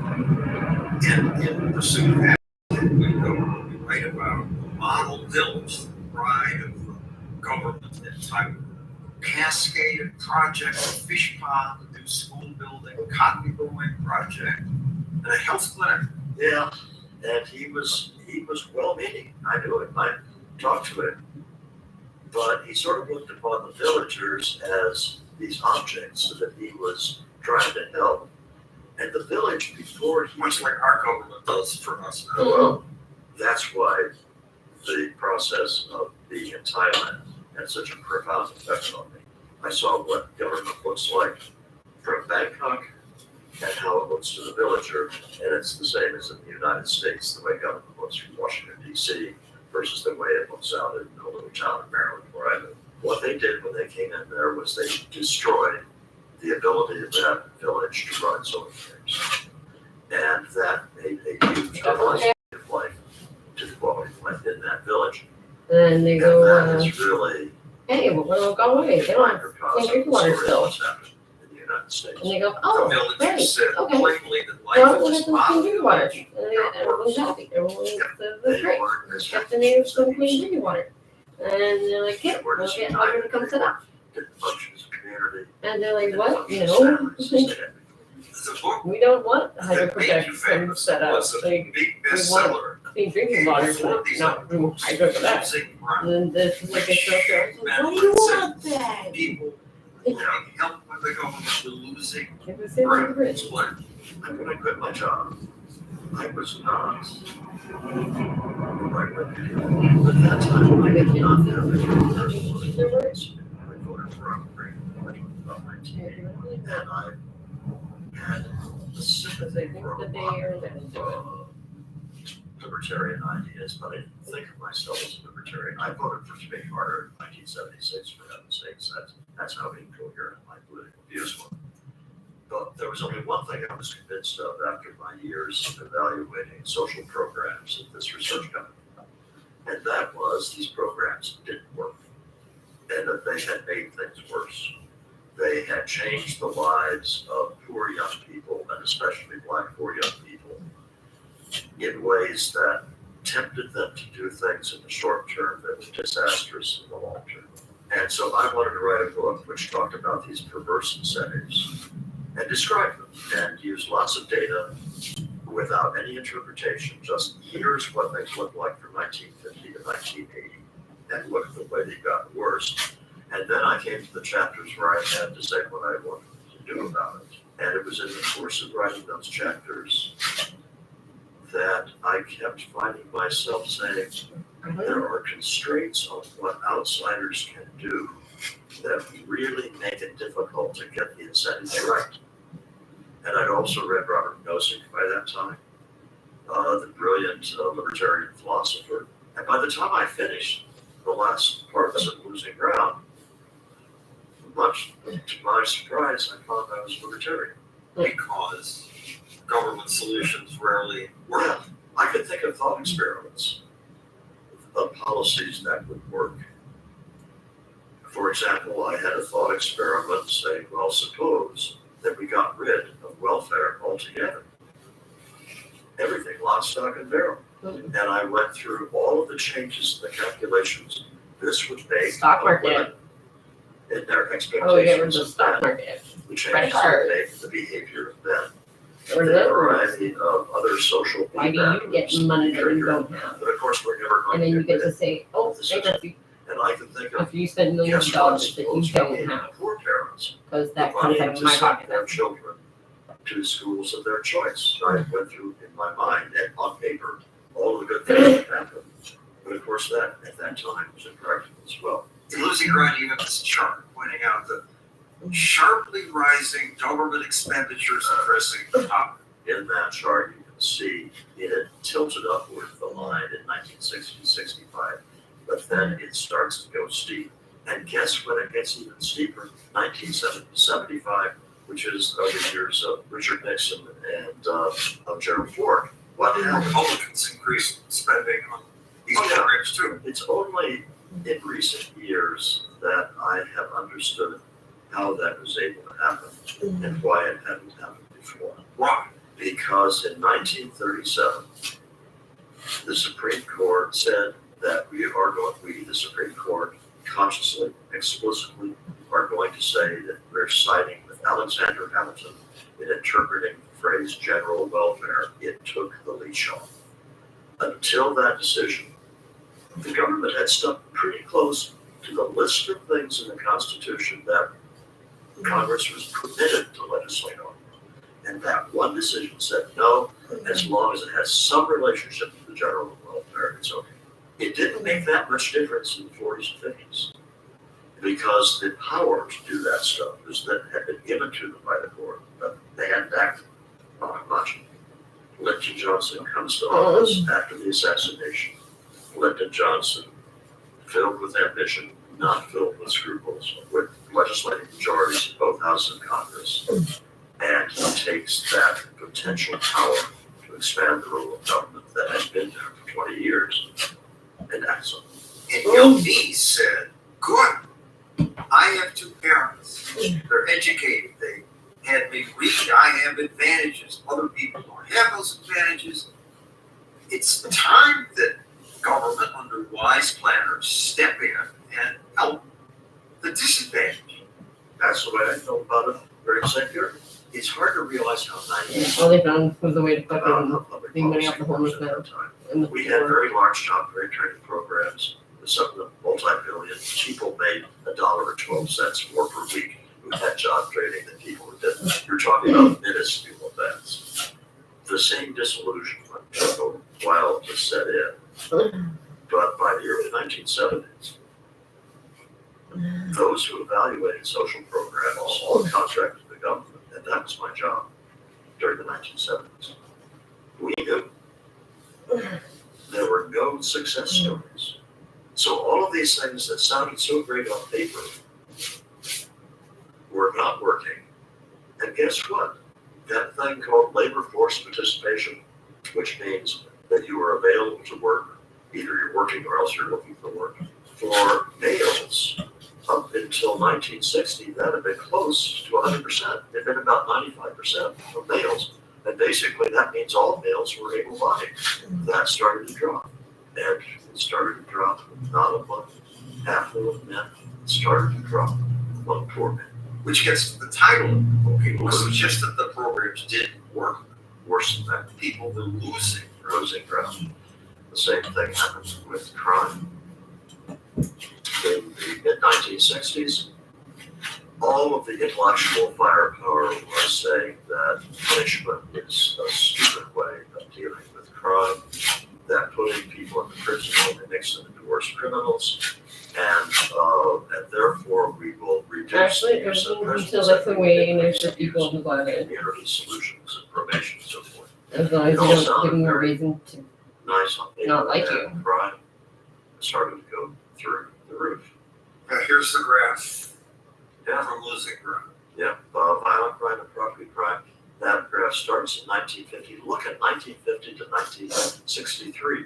It's virtually flat and low. So you had both low crime, but also among those people who did commit crimes, you had high rates in which they were caught. And of those who were caught, you had high rates of those who went to prison. Then you reduced the risk of going to prison. You reduced the risk of getting caught. In other words, you made it so that crime did pay. And look what happens. This is not rocket science.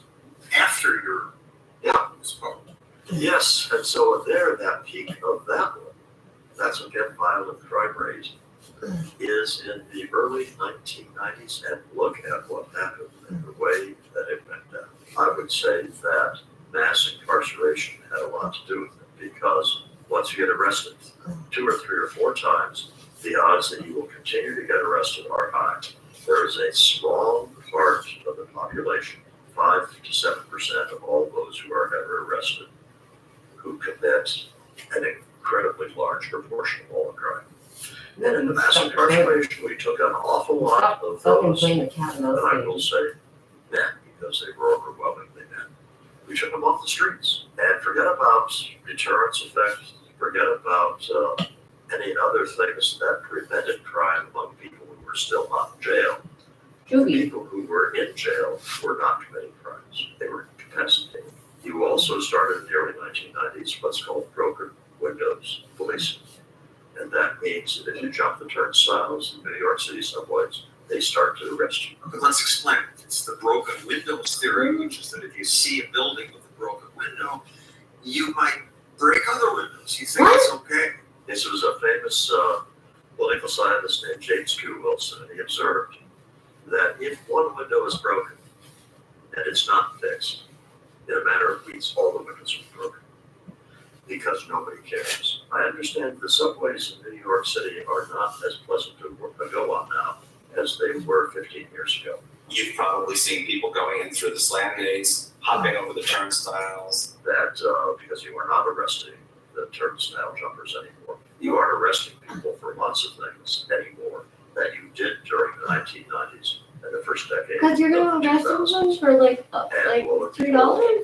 Like, these are because they can't afford to travel. glorifying into more serious crimes, and they're also creating an atmosphere of danger and just a sort of Yeah, but not everyone has their company that pays their transit. Like, covered with graffiti that show other evidence of nobody caring. But America was brutal. America locks up a higher percentage of our people than almost any other country. Mostly minorities. More than That's not China. right. If they are in jail for possession of a few too many ounces of marijuana, they've got a 20-year prison sentence. You would say, well, that's stupid. But that's also not the way it usually works. So that yeah, they you have a find person priors. who was putatively in prison for a drug offense. It turns out that he was actually arrested for repeated robberies, but this company bargained down.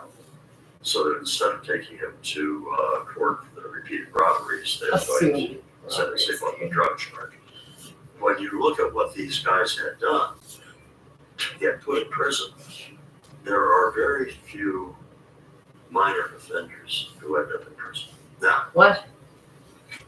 Should we expect the racial composition of the prisoners to reflect the general population? No, we should expect it to reflect the population of people who are committing crimes. And because of that, yes, you have an awful lot of blacks in prison, you have a lot of Latinos in prison, you have almost no Asians in prison. But they just don't commit crimes. And so And the they're very Jews that are in prison are there for what? Larceny, fucking fraud. The composition of the prison population is not disproportionate to the crime rates of the different racial groups. So America just has more criminals. The same story is effectively true in Europe as well. The racial composition of the prison populations show the same profile they do in the United States. So back to losing ground. This happens because kids don't have two parents or father in the home. That is a major factor. Clearly, the rise in crime that occurred in the 1960s and 70s and 80s, the cause was not genetic. Genes don't change. You sound like in you're population talking over about the course of your 15 or 40 years.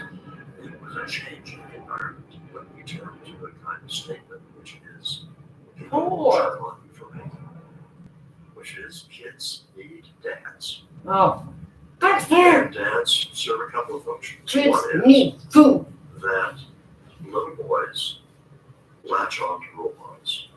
To some extent, little girls do too, but it's a stronger trait. Boys look up to who's the male that I'm going to imitate. And I think those who are watching, who are the parents of little boys and little girls both, have noticed the degree of which the little boy looks at the dad from a very young age, and he's obviously saying, okay, so this is how a guy is supposed to be. If that male is not in the home, what's the role model that adolescent boys choose? You have to see The two toughest, good, a good strongest man. adolescent boy in their Two group. good moms. a worse role model than which it is hard to imagine. So you have an interaction of social policy that affects the formation of families, that also has impacts down the road in the proportion of males growing up in single parent families who end up in jail. So the welfare system, and to help these families, said we'll give you money if you're in need. But if you had a married man in the home who worked, you'd lose money. Yep. Hence, again, losing ground. And let's look at the history. Your book was written a number of years ago. Since then, spending has only gone up. And it's interesting that Ronald Reagan supposedly slashed welfare in '81. And there was a little drop briefly. And then slower growth, but then it goes back, should be back up again. And then there was welfare reform in '96, the end of welfare. Yep. And it flattens again for a year or two. It flattens a little bit. The demand constantly grows and nobody has any incentives to say no. There's a program for physical disability payments that technically ought to be a wonderful program to have, because suppose a guy who's a manual worker is physically disabled, cannot work through an accident or something. This seems a reasonable thing to do as a government. And it is, if you administer it. But in an era when medicine has been getting better and better, when prostheses and other kinds of things that have been available have been improving enormously, the proportion of males who are physically disabled and unable to work has risen dramatically. Now tell me how that is. And the answer, how it is the administration of the program, which is in effect saying to guys, if you can get the right doctor, the right to assign the right certificates, you can have an income stream for the rest of your life. You're a sucker if you don't take this free stuff. And if you are insisting on hobbling to work, even though technically you perhaps are disabled, you're a chump. Do you see what you write in government policy? Reagan cited you and talked about welfare reform. I raised some of the questions discussed by the scholarly work of Charles Murray. Oh, he didn't really do it. Well, Bill Clinton on NBC News before the bell curve came out, and made you forbidden. Yes, referred to my op-ed about the coming flight underclass. And he said, Charles and I had disagreed about many things, as if we had these full sessions in the college dorm. But I think he's done the country a service with this. And I read Charles Murray's latest article on this, and I think he did the country a great service. He and I often have disagreed, but I think his analysis is essentially right. So I saw that, and I saw this Welfare Reform Act of 1996, which lots of people very generously said was a product of losing ground. But I looked at that Welfare Reform Act and said, is it better than nothing? Yeah. Is it going to make a big difference in the kinds of outcomes I'm most worried about? I don't see how it will. So the answer to your question is, I'll tell you cases where I've become really happy because I've seen that my writing has had effects. I was at Harvard some years ago, and with a student group there, after coming apart and been published. And I found that the dinner we were having for the students was being attended by the couple that had financed my visit to Harvard. And so I went over to thank them.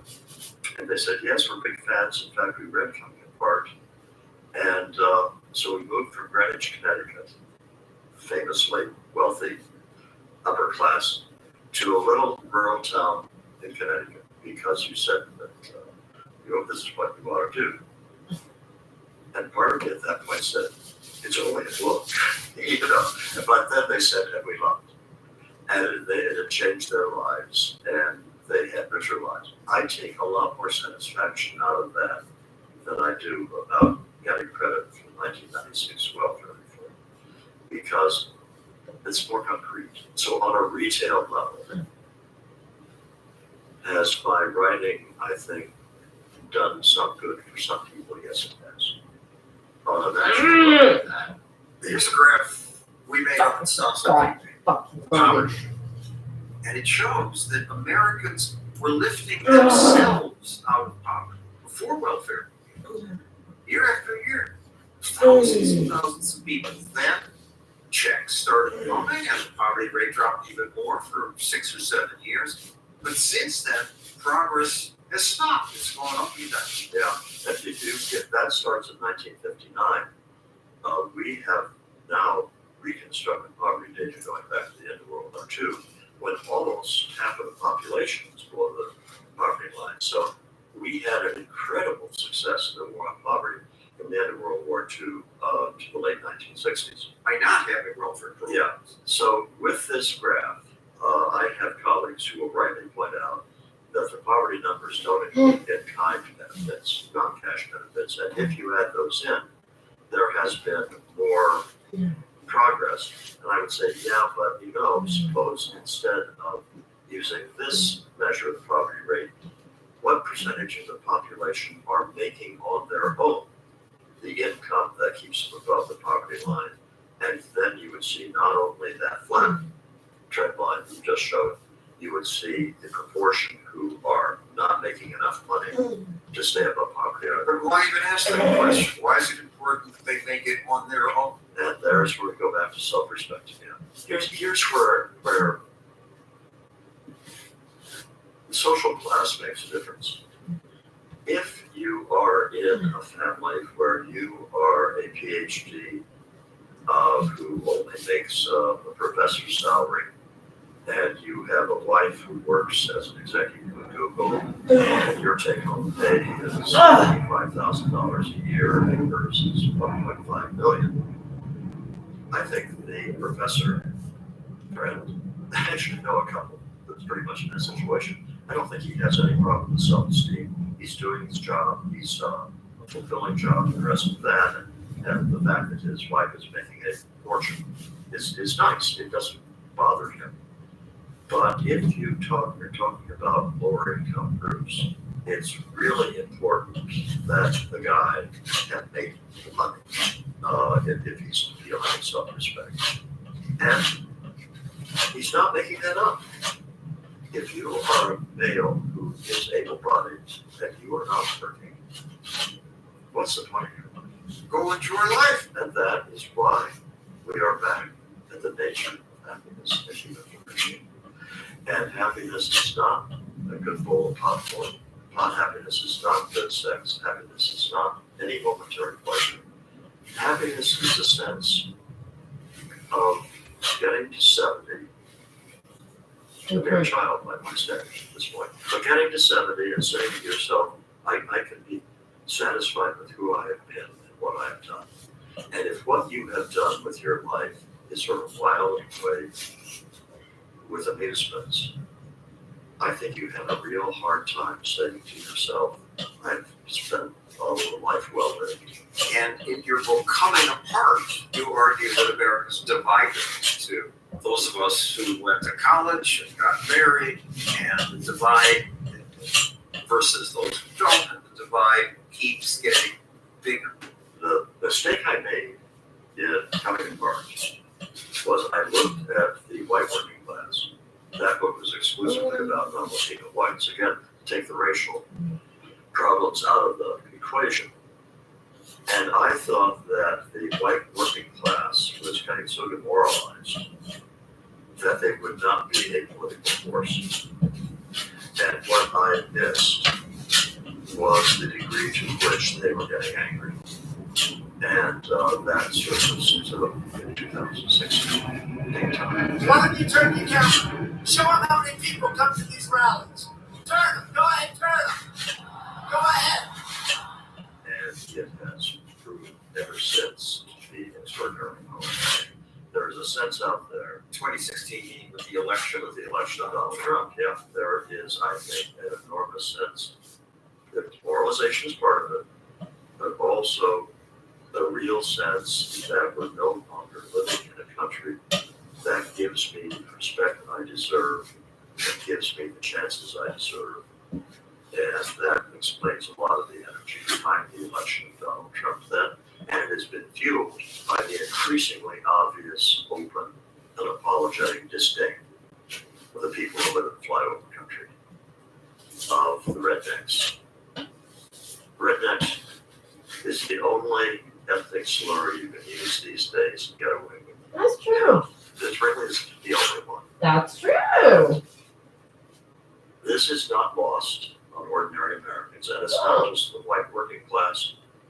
It's increasingly the black working class. It's not just the working class, it's also increasingly the middle class who look at the people who are running the country and say, we don't know these people. We don't recognize them as having the same values, the same patriotism, the same devotion to the country that we do.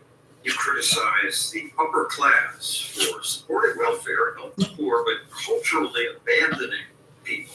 They abdicated their role as stewards of the culture, celebrating marriage, community, productive work, the fulfillment that people of faith derive. Celebrating doesn't mean passing laws, it means talking. They're talking about it. They don't have to go out and stand in the soapbox. But if you are in a happy marriage with children and it has been a source of great satisfaction, don't go out there and say, oh, but all families are equal in terms of their functioning and so forth. You don't have to demonize single mothers.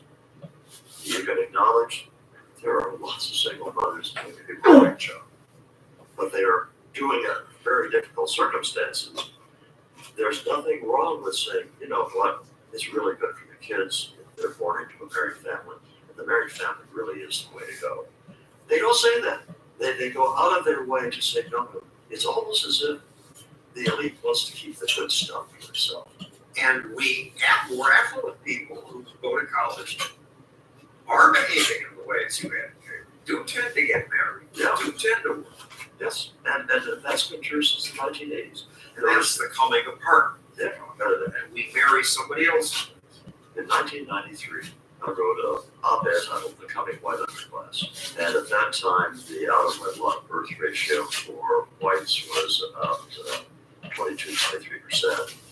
And I said, guess what? Whites are now approaching the same level that blacks were back in the early 1960s when Daniel Patrick Moynihan wrote about the breakdown of the black family. And I said, what we have coming down the road is a white underclass. And then it became obvious that these births were concentrated among low-income whites. And in a way, what I talked about in Coming Apart was the realization of that prediction. It wasn't that we had a coming white underclass, we had a white underclass. Right.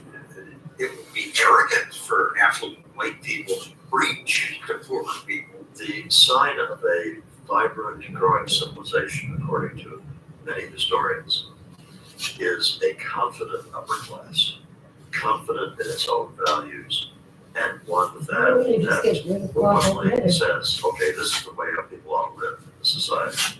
The Victorian British classic example. The Victorians basically socialized the entire English population into Victorian middle class values. And as a result, when London was urbanizing at an unprecedented rate, the crime rate did not go up. Unheard of to have that kind of level of urbanization and no increase in crime.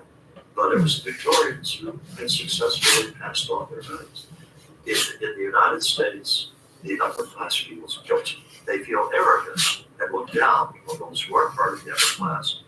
But they also have a sense of guilt about their being there and other people not being there. Okay, there's a big difference between slim, Libertarian today and and thin particles in to be a Honduras. libertarian. On Twitter recently, you wrote, you're no longer a libertarian. I call myself a Madisonian now. Nobody knows what that Oh, what? I know. I'm not in the business of mass marketing anything. And Madisonian now captures my evolved attitude. I think libertarian solutions are entirely compatible with vibrant family communities. In fact, I think they are the way to achieve vibrant families and communities. But I also much more attuned to the importance of virtue in the people than I used to be. By virtue of the people, I'm borrowing the language of the founders, who said this Constitution will not work except for moral and religious people. And my earlier libertarianism said that if you had a libertarian society, that in a way that would take care of itself because behaving in virtuous ways would be important. Well, I think it's also important to have a culture that openly values the traditional virtues. And I think also the religious culture gives you a huge leg up in that. And, but by the way, in that regard, the founders were not doctrinaire Christians. Jefferson was a deist. Some of the other founders were, we don't know how orthodox they were in their Christianity, but they were unanimous in saying the role of religion in enabling a free society was huge. We libertarians tend not to say that. No, and the founders did. Madison did, very emphatically. I'm increasingly impressed as I've gotten older how brilliant the Constitution was. Yeah, they should have gotten rid of slavery.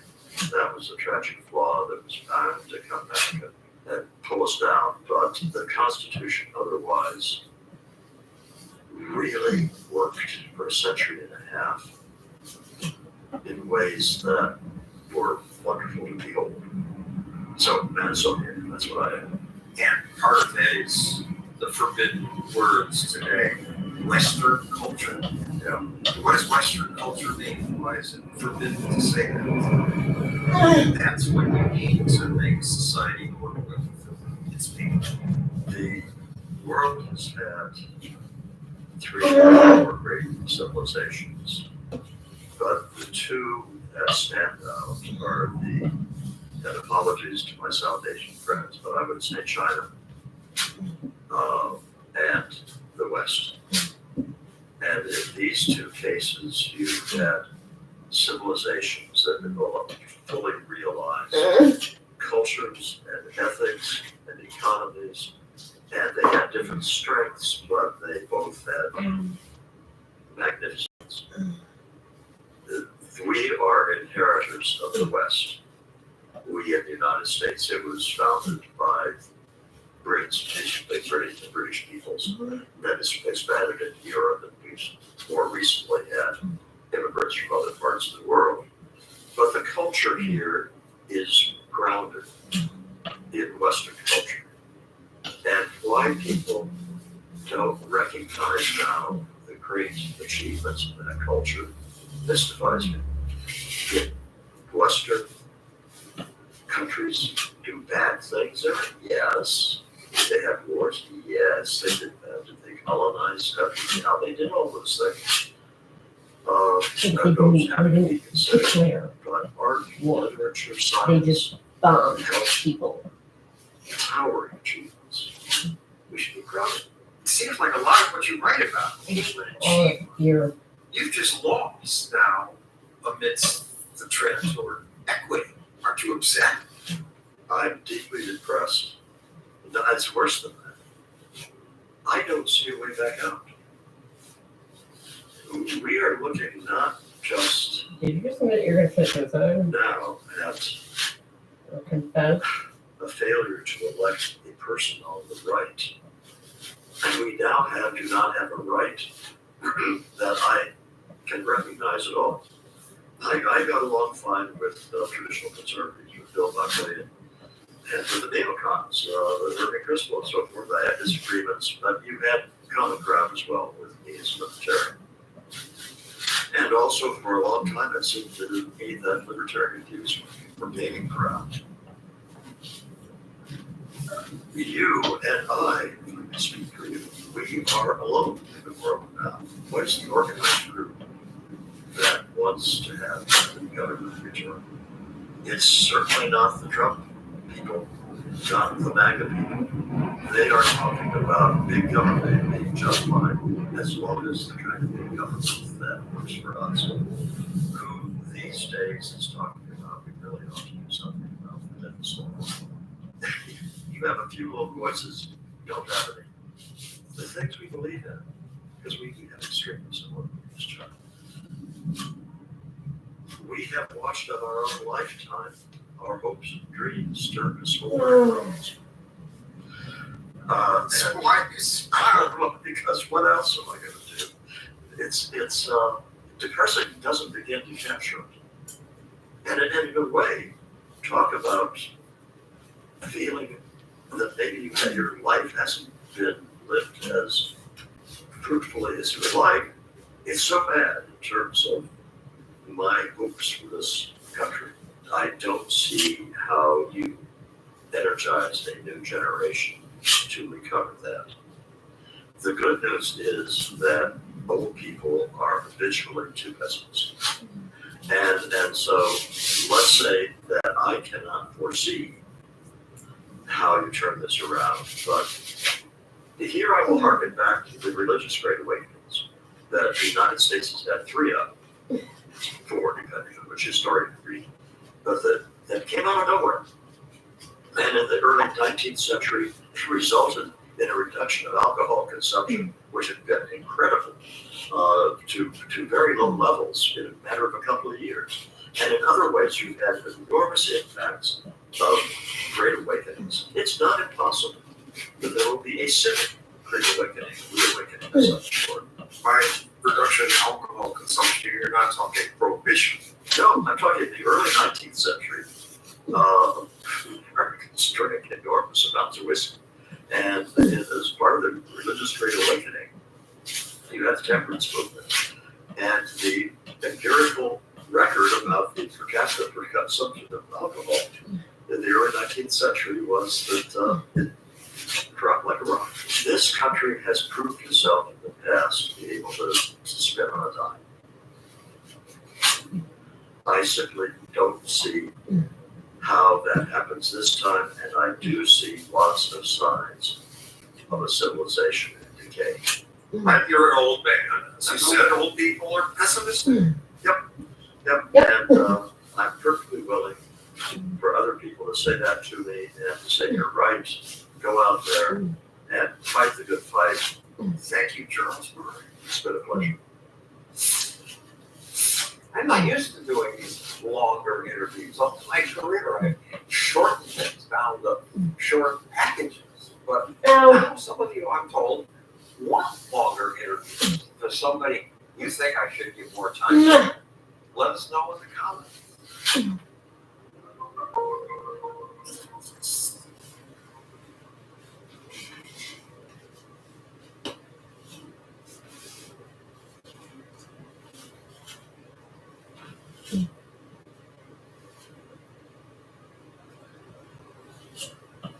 Missouri that has been absolutely devastated by the opioid crisis. And I know you don't know a lot about that because, speaking of money, McKinsey has made an unbelievable amount of money off of the opioid crisis. Let me ask you about this New York Times report, which found that McKinsey proposed paying a $14,810 bounty to pharmacies for each opioid overdose. What? So McKinsey proud of that work? Senator, our work was designed to actually reduce opioid abuse. Really? Let me ask you about this. I think we've got a poster of this. We sell hope in a bottle. This is an advertising campaign you came up with. We sell hope in a bottle. That's for opioids. Hope in a bottle. You help Purdue Pharma market them to children. The Massachusetts Attorney General has filed a lawsuit that has all of these disclosures in it, describing how McKinsey consultants recommended and pushed Purdue to turbocharge OxyContin sales. McKinsey urged the Sacklers, owners of Purdue, to make a clear go, no-go decision to turbocharge the sales engine. The consultants pushed the board of directors to turbocharge the sales engine, to drive up the sale of opioids that is killing people left and right. Is McKinsey proud of that work? Senator, as I stated in the House, we were too slow in seeing the epidemic unfold around us. You helped cause the epidemic. No, Senator.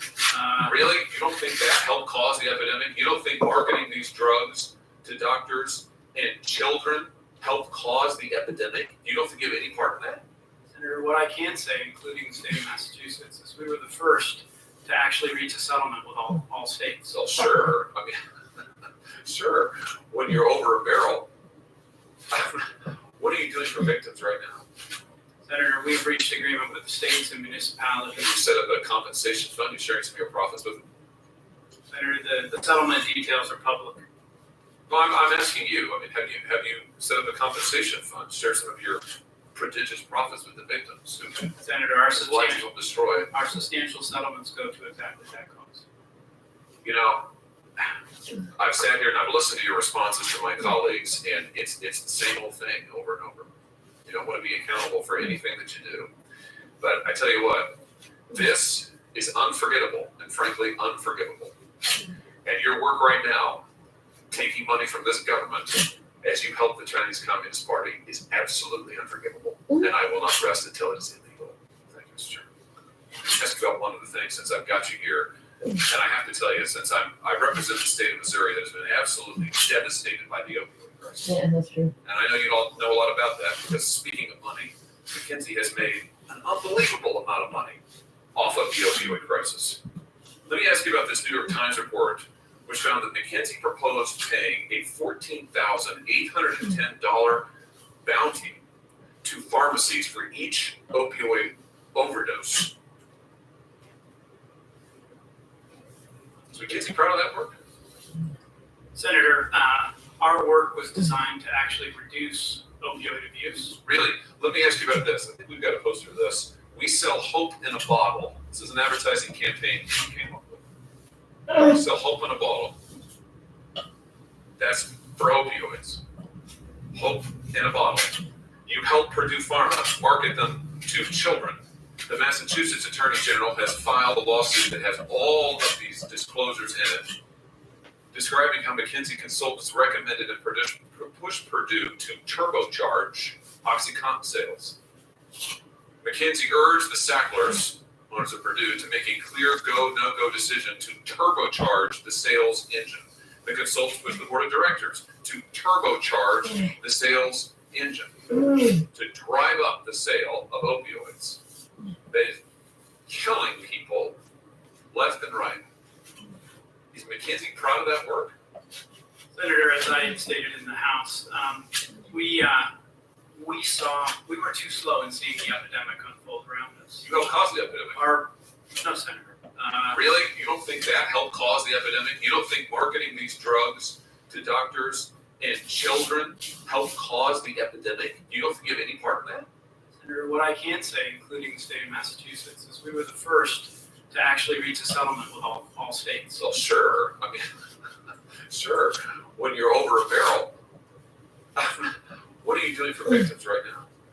Senator, we've reached agreement with the states and municipalities. Have you set up a compensation fund? You're sharing some of your profits with them? Senator, the settlement details are public. Well, I'm asking you. I mean, have you set up a compensation fund? Share some of your prodigious profits with the victims who Senator, our whose lives will destroy. Our substantial settlements go to exactly that cause. You know, I've sat here and I've listened to your responses to my colleagues, and it's the same old thing over and over. You don't want to be accountable for anything that you do. But I tell you what, this is unforgettable and frankly unforgivable. And your work right now, taking money from this government as you help the Chinese Communist Party, is absolutely unforgivable. And I will not rest until it is illegal. Thank you, Mr. Chairman. Ask you about one of the things since I've got you here. And I have to tell you, since I represent the state of Missouri that has been absolutely devastated by it. Why are you just repeating this? And I know you all know a lot about that because speaking of money, McKinsey has made an unbelievable amount of money off of the opioid crisis. Let me ask you about this New York Times report, which found that McKinsey proposed paying a 3.5 hours of this on repeat? to pharmacies for each opioid overdose. What the fuck?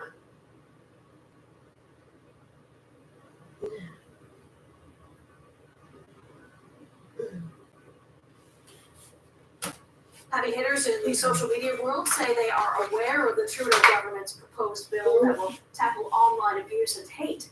Yesterday, the feds tabled its legislation known as the Online Harms Act Jason Gajola joins us live tonight in studio with more on this. Good evening, Jason. Good evening. Taz Meta, who owns Facebook and Instagram, says it supports Ottawa's attempt to protect children online. It says it already has about 30 measures to help protect families. Today, even conservative leader Pierre Poilievre released a statement saying he believes in enforcing laws on people who sexually victimize, bully, and exploit children on the internet, and that the courts should handle the issues and not bureaucrats. The tabled bill plans to create a safety regulator and compel social media giants to remove harmful content within 24 hours upon detection. The bill does have its critics who believe the bill is broad and leaves the door open to possibly violate freedom rights. The federal government says it ensures freedom of expression will remain intact. All in all, there was plenty of support on the Hill yesterday. Well, that's not what's happening. The idea is to ensure that there is transparency from the web giants about the algorithms they use. And the reality is, and web giants don't like this, is that it does create a liability for the companies who are often promoting the most vicious, horrific material. And some other platforms haven't officially thrown their support at the bill yet. Snapchat and TikTok say they're reviewing the legislation. On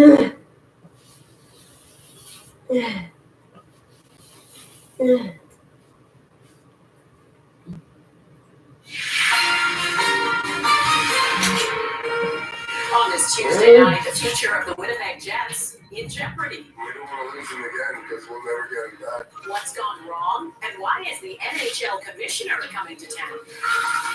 Opting out of national pharmacare, why 2 provinces are saying no thanks, and the concerns of some nations. Is President Biden overplaying optimism about a ceasefire in Gaza? We don't want to go back to war as more people in Gaza die and starve for snow. Yeah, it's been a really, really challenging season. I hate How the you. mild winter is creating misery for the Oh, tourism it's so industry. terrible. I can't just eat it.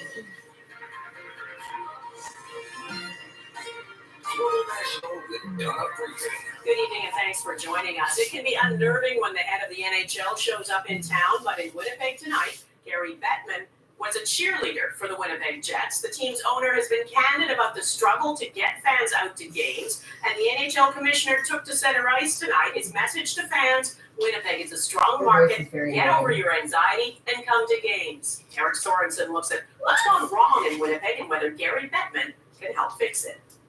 It's ironic. The Winnipeg Jets are having one of their best seasons on the ice, but off the ice, the team struggles to fill all the seats with paying customers. It's prompted NHL Commissioner Gary Bettman to meet with the team's management and address fans tonight.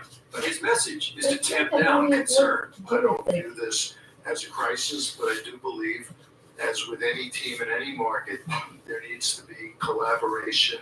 It's the talk of the town. I think it is really concerning for the team and the future. The talk on top radio. The story that just doesn't go away. The story: can this modest-sized Prairie City support a major league sports team? A lot of us are having those conversations about re-upping our season tickets, but right now it's about getting corporate Winnipeg on board. Winnipeg is the smallest market in the NHL, and there isn't a large surrounding population to help out. And even with the smallest permanent arena in the league, capacity just over 15,000, the Jets are not selling out, averaging only 13,000 fans. And the purchase of season tickets has fallen from 13,000 to under 9,500 in the last 3 years, a decline of 27%. Winnipeg's smaller business community accounts for only a fraction of the corporate season tickets that other NHL cities can count on. Compared to other jurisdictions, 50% of corporate tickets here in the city, 45% in the next smallest market. Pro hockey has been a roller coaster ride for Winnipeg. From its heyday winning the last WHA championship and its early years in the NHL, to the team being sold and leaving the city behind in 1996, and then the comeback in 2011. Oh, wow. I'm excited beyond words to announce our purchase of the Atlanta Thrashers. Fans thrilled to get a second chance filled the arena. But even then, the NHL commissioner had a reality check for the city. To be candid, this isn't going to work very well unless this building is sold out every night. 13 years later, with ever-increasing ticket prices and player salaries, the challenge is to build enough support that the Jets' second chance is not their last chance in Winnipeg. We're not operating under the sword of Damocles or on a razor's edge. This is part of the evolution of what franchises sometimes go through. Eric Sorensen, Global News, Toronto. The promise of a national pharmacare program intended to give all Canadians better and cheaper access to medicine is beginning to crumble before it's even been implemented. The Alberta government now says it's not interested in the federal plan, neither is Quebec. The federal government is expected to table the first piece of pharmacare legislation this week, which would cover the cost of diabetes medicine and birth control. David Akin explains why 2 provinces are saying no thanks. Well, not for Quebec. This is standard operating procedure. It has been opting out of federal government programs for decades. But when it does, Quebec generally receives compensation from Ottawa to set up its own provincial program that will match the one that Ottawa was offering. But with the National Pharmacare Program, another province, Alberta, is ready to follow Quebec's lead. We want to avoid the bureaucracy. I don't think the federal government understands that provinces do have processes in place. They have suppliers. They have an administrative network already set up. And while Quebec has not said what it will do with the extra $20 Alberta is ready to use it to enhance existing provincial coverage Really? for Not that diabetes and big. birth control drugs. We would be absolutely willing to enhance those programs. All we need is the federal government to provide those dollars to us, and we will make sure that we enhance the programs. Diabetes patients in Alberta see the decision taken by Premier Danielle Smith's government in a political lens. She just wants to own the libs. That's really all I think it is, honestly. But John Hanley thinks the federal plan could save him hundreds of dollars a year. I think it would save a lot of people a lot of money.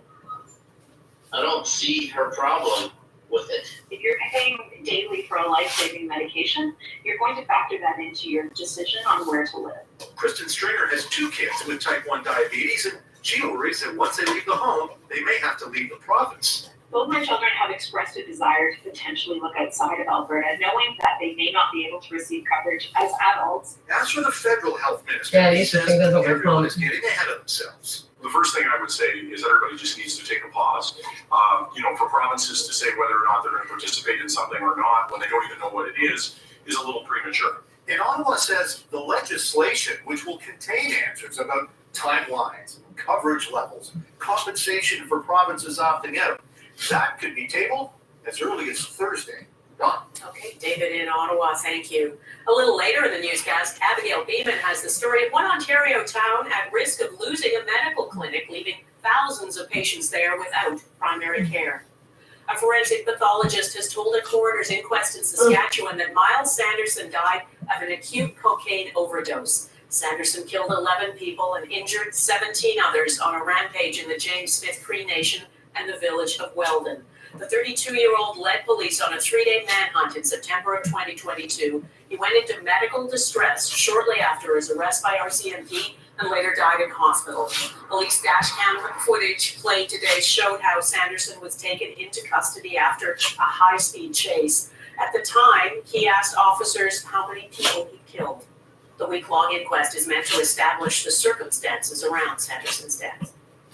BC's Premier David Eby delivered a formal apology today on behalf of the province to members of the Doukhobor community. They're an exiled Russian Christian group that had dozens of their children taken from their families more than 70 years ago. While we cannot undo the harms of the past, we can recognize and hold up survivors while we continue our work together to ensure that such a violation of human rights, of human dignity, of families, once again. A small group within the Doukhobor community was once known for naked protests and periodically burning down their own homes as a rejection of materialism. In the 1950s, hundreds of Doukhobor children were forcibly taken from their parents and sent to camps where many reported physical and psychological abuse. In addition to today's apology, the government announced a $10 million compensation package aimed at reconciliation. The American president's comments that a ceasefire between Israel and Hamas could be in place by next Monday appears to be overly optimistic. Both Hamas and Israel are downplaying the idea, and people trapped by Israel's siege on Gaza continue to die. Gaza's health ministry, backed by Hamas, now says more than 29,700 people have been killed in nearly 5 months. Most are women and children. The 1.5 million people displaced from their homes struggle to find food and medicine. Doctors Without Borders said today Israel has tightened its blockade of Gaza, its director general blasting what she calls Israel's blatant and total disregard for the protection of Gaza's medical facilities and humanitarian workers. Jackson Prosco on the growing crisis and the state of peace talks. These desperate cries cannot be heard by the Jordanian crews flying high above Gaza. Each airdrop triggers a frantic rush along the beach as Palestinians rush into the ocean to gather anything that's salvageable. The UN warns the flow of aid by land has slowed to a trickle and says its own convoys and those of other agencies are being blocked by Israel. Aid convoys have come under fire and are systematically denied access to people in need. Humanitarian workers have been harassed, intimidated, or detained by Israeli forces. Gazans can only hope for something to end the fighting. We hope it will be a permanent ceasefire. We don't want to go back to war, he says. Israel has proposed a 6-week pause in hostilities during the Muslim holy month of Ramadan in exchange for the release of hostages. There are few signs of the breakthrough needed to get there. We have a positive trajectory by the sheer fact that the meetings are taking place, but we have yet to reach a final agreement. Hamas has long insisted that any hostage deal must lead to a permanent ceasefire. Israel refuses to compromise on its goal of toppling the militant group. Benjamin Netanyahu insisted there's enough American support to continue the Israeli military campaign for another year until complete victory. U.S. President Joe Biden suggests otherwise. They're going to lose support from around the world. And that is not in Israel's interest. Meanwhile, millions of displaced Gazans are on borrowed time, with the UN warning 1/4 of the population is on the brink of famine. Jackson Prosco, Global News, Washington. The lack of a ceasefire in Gaza could have a direct impact on President Biden's political future. In Michigan, the state with the largest Arab American population, the message to Biden is no ceasefire, no vote. It's very well known that we support a ceasefire and we'd like our president to listen. Democrats angry with Biden's support for Israel are urging voters in today's primary to mark their ballots uncommitted. Biden is largely unopposed in Michigan, so he will the swing state, and how many withhold their vote for Biden today could signal what's to come in November's presidential election. Donald Trump is expected to easily win Michigan's Republican primary today, although former UN Ambassador Nikki Haley remains in the race. There's no business like snow business. Coming up, how ski hills and farmers are struggling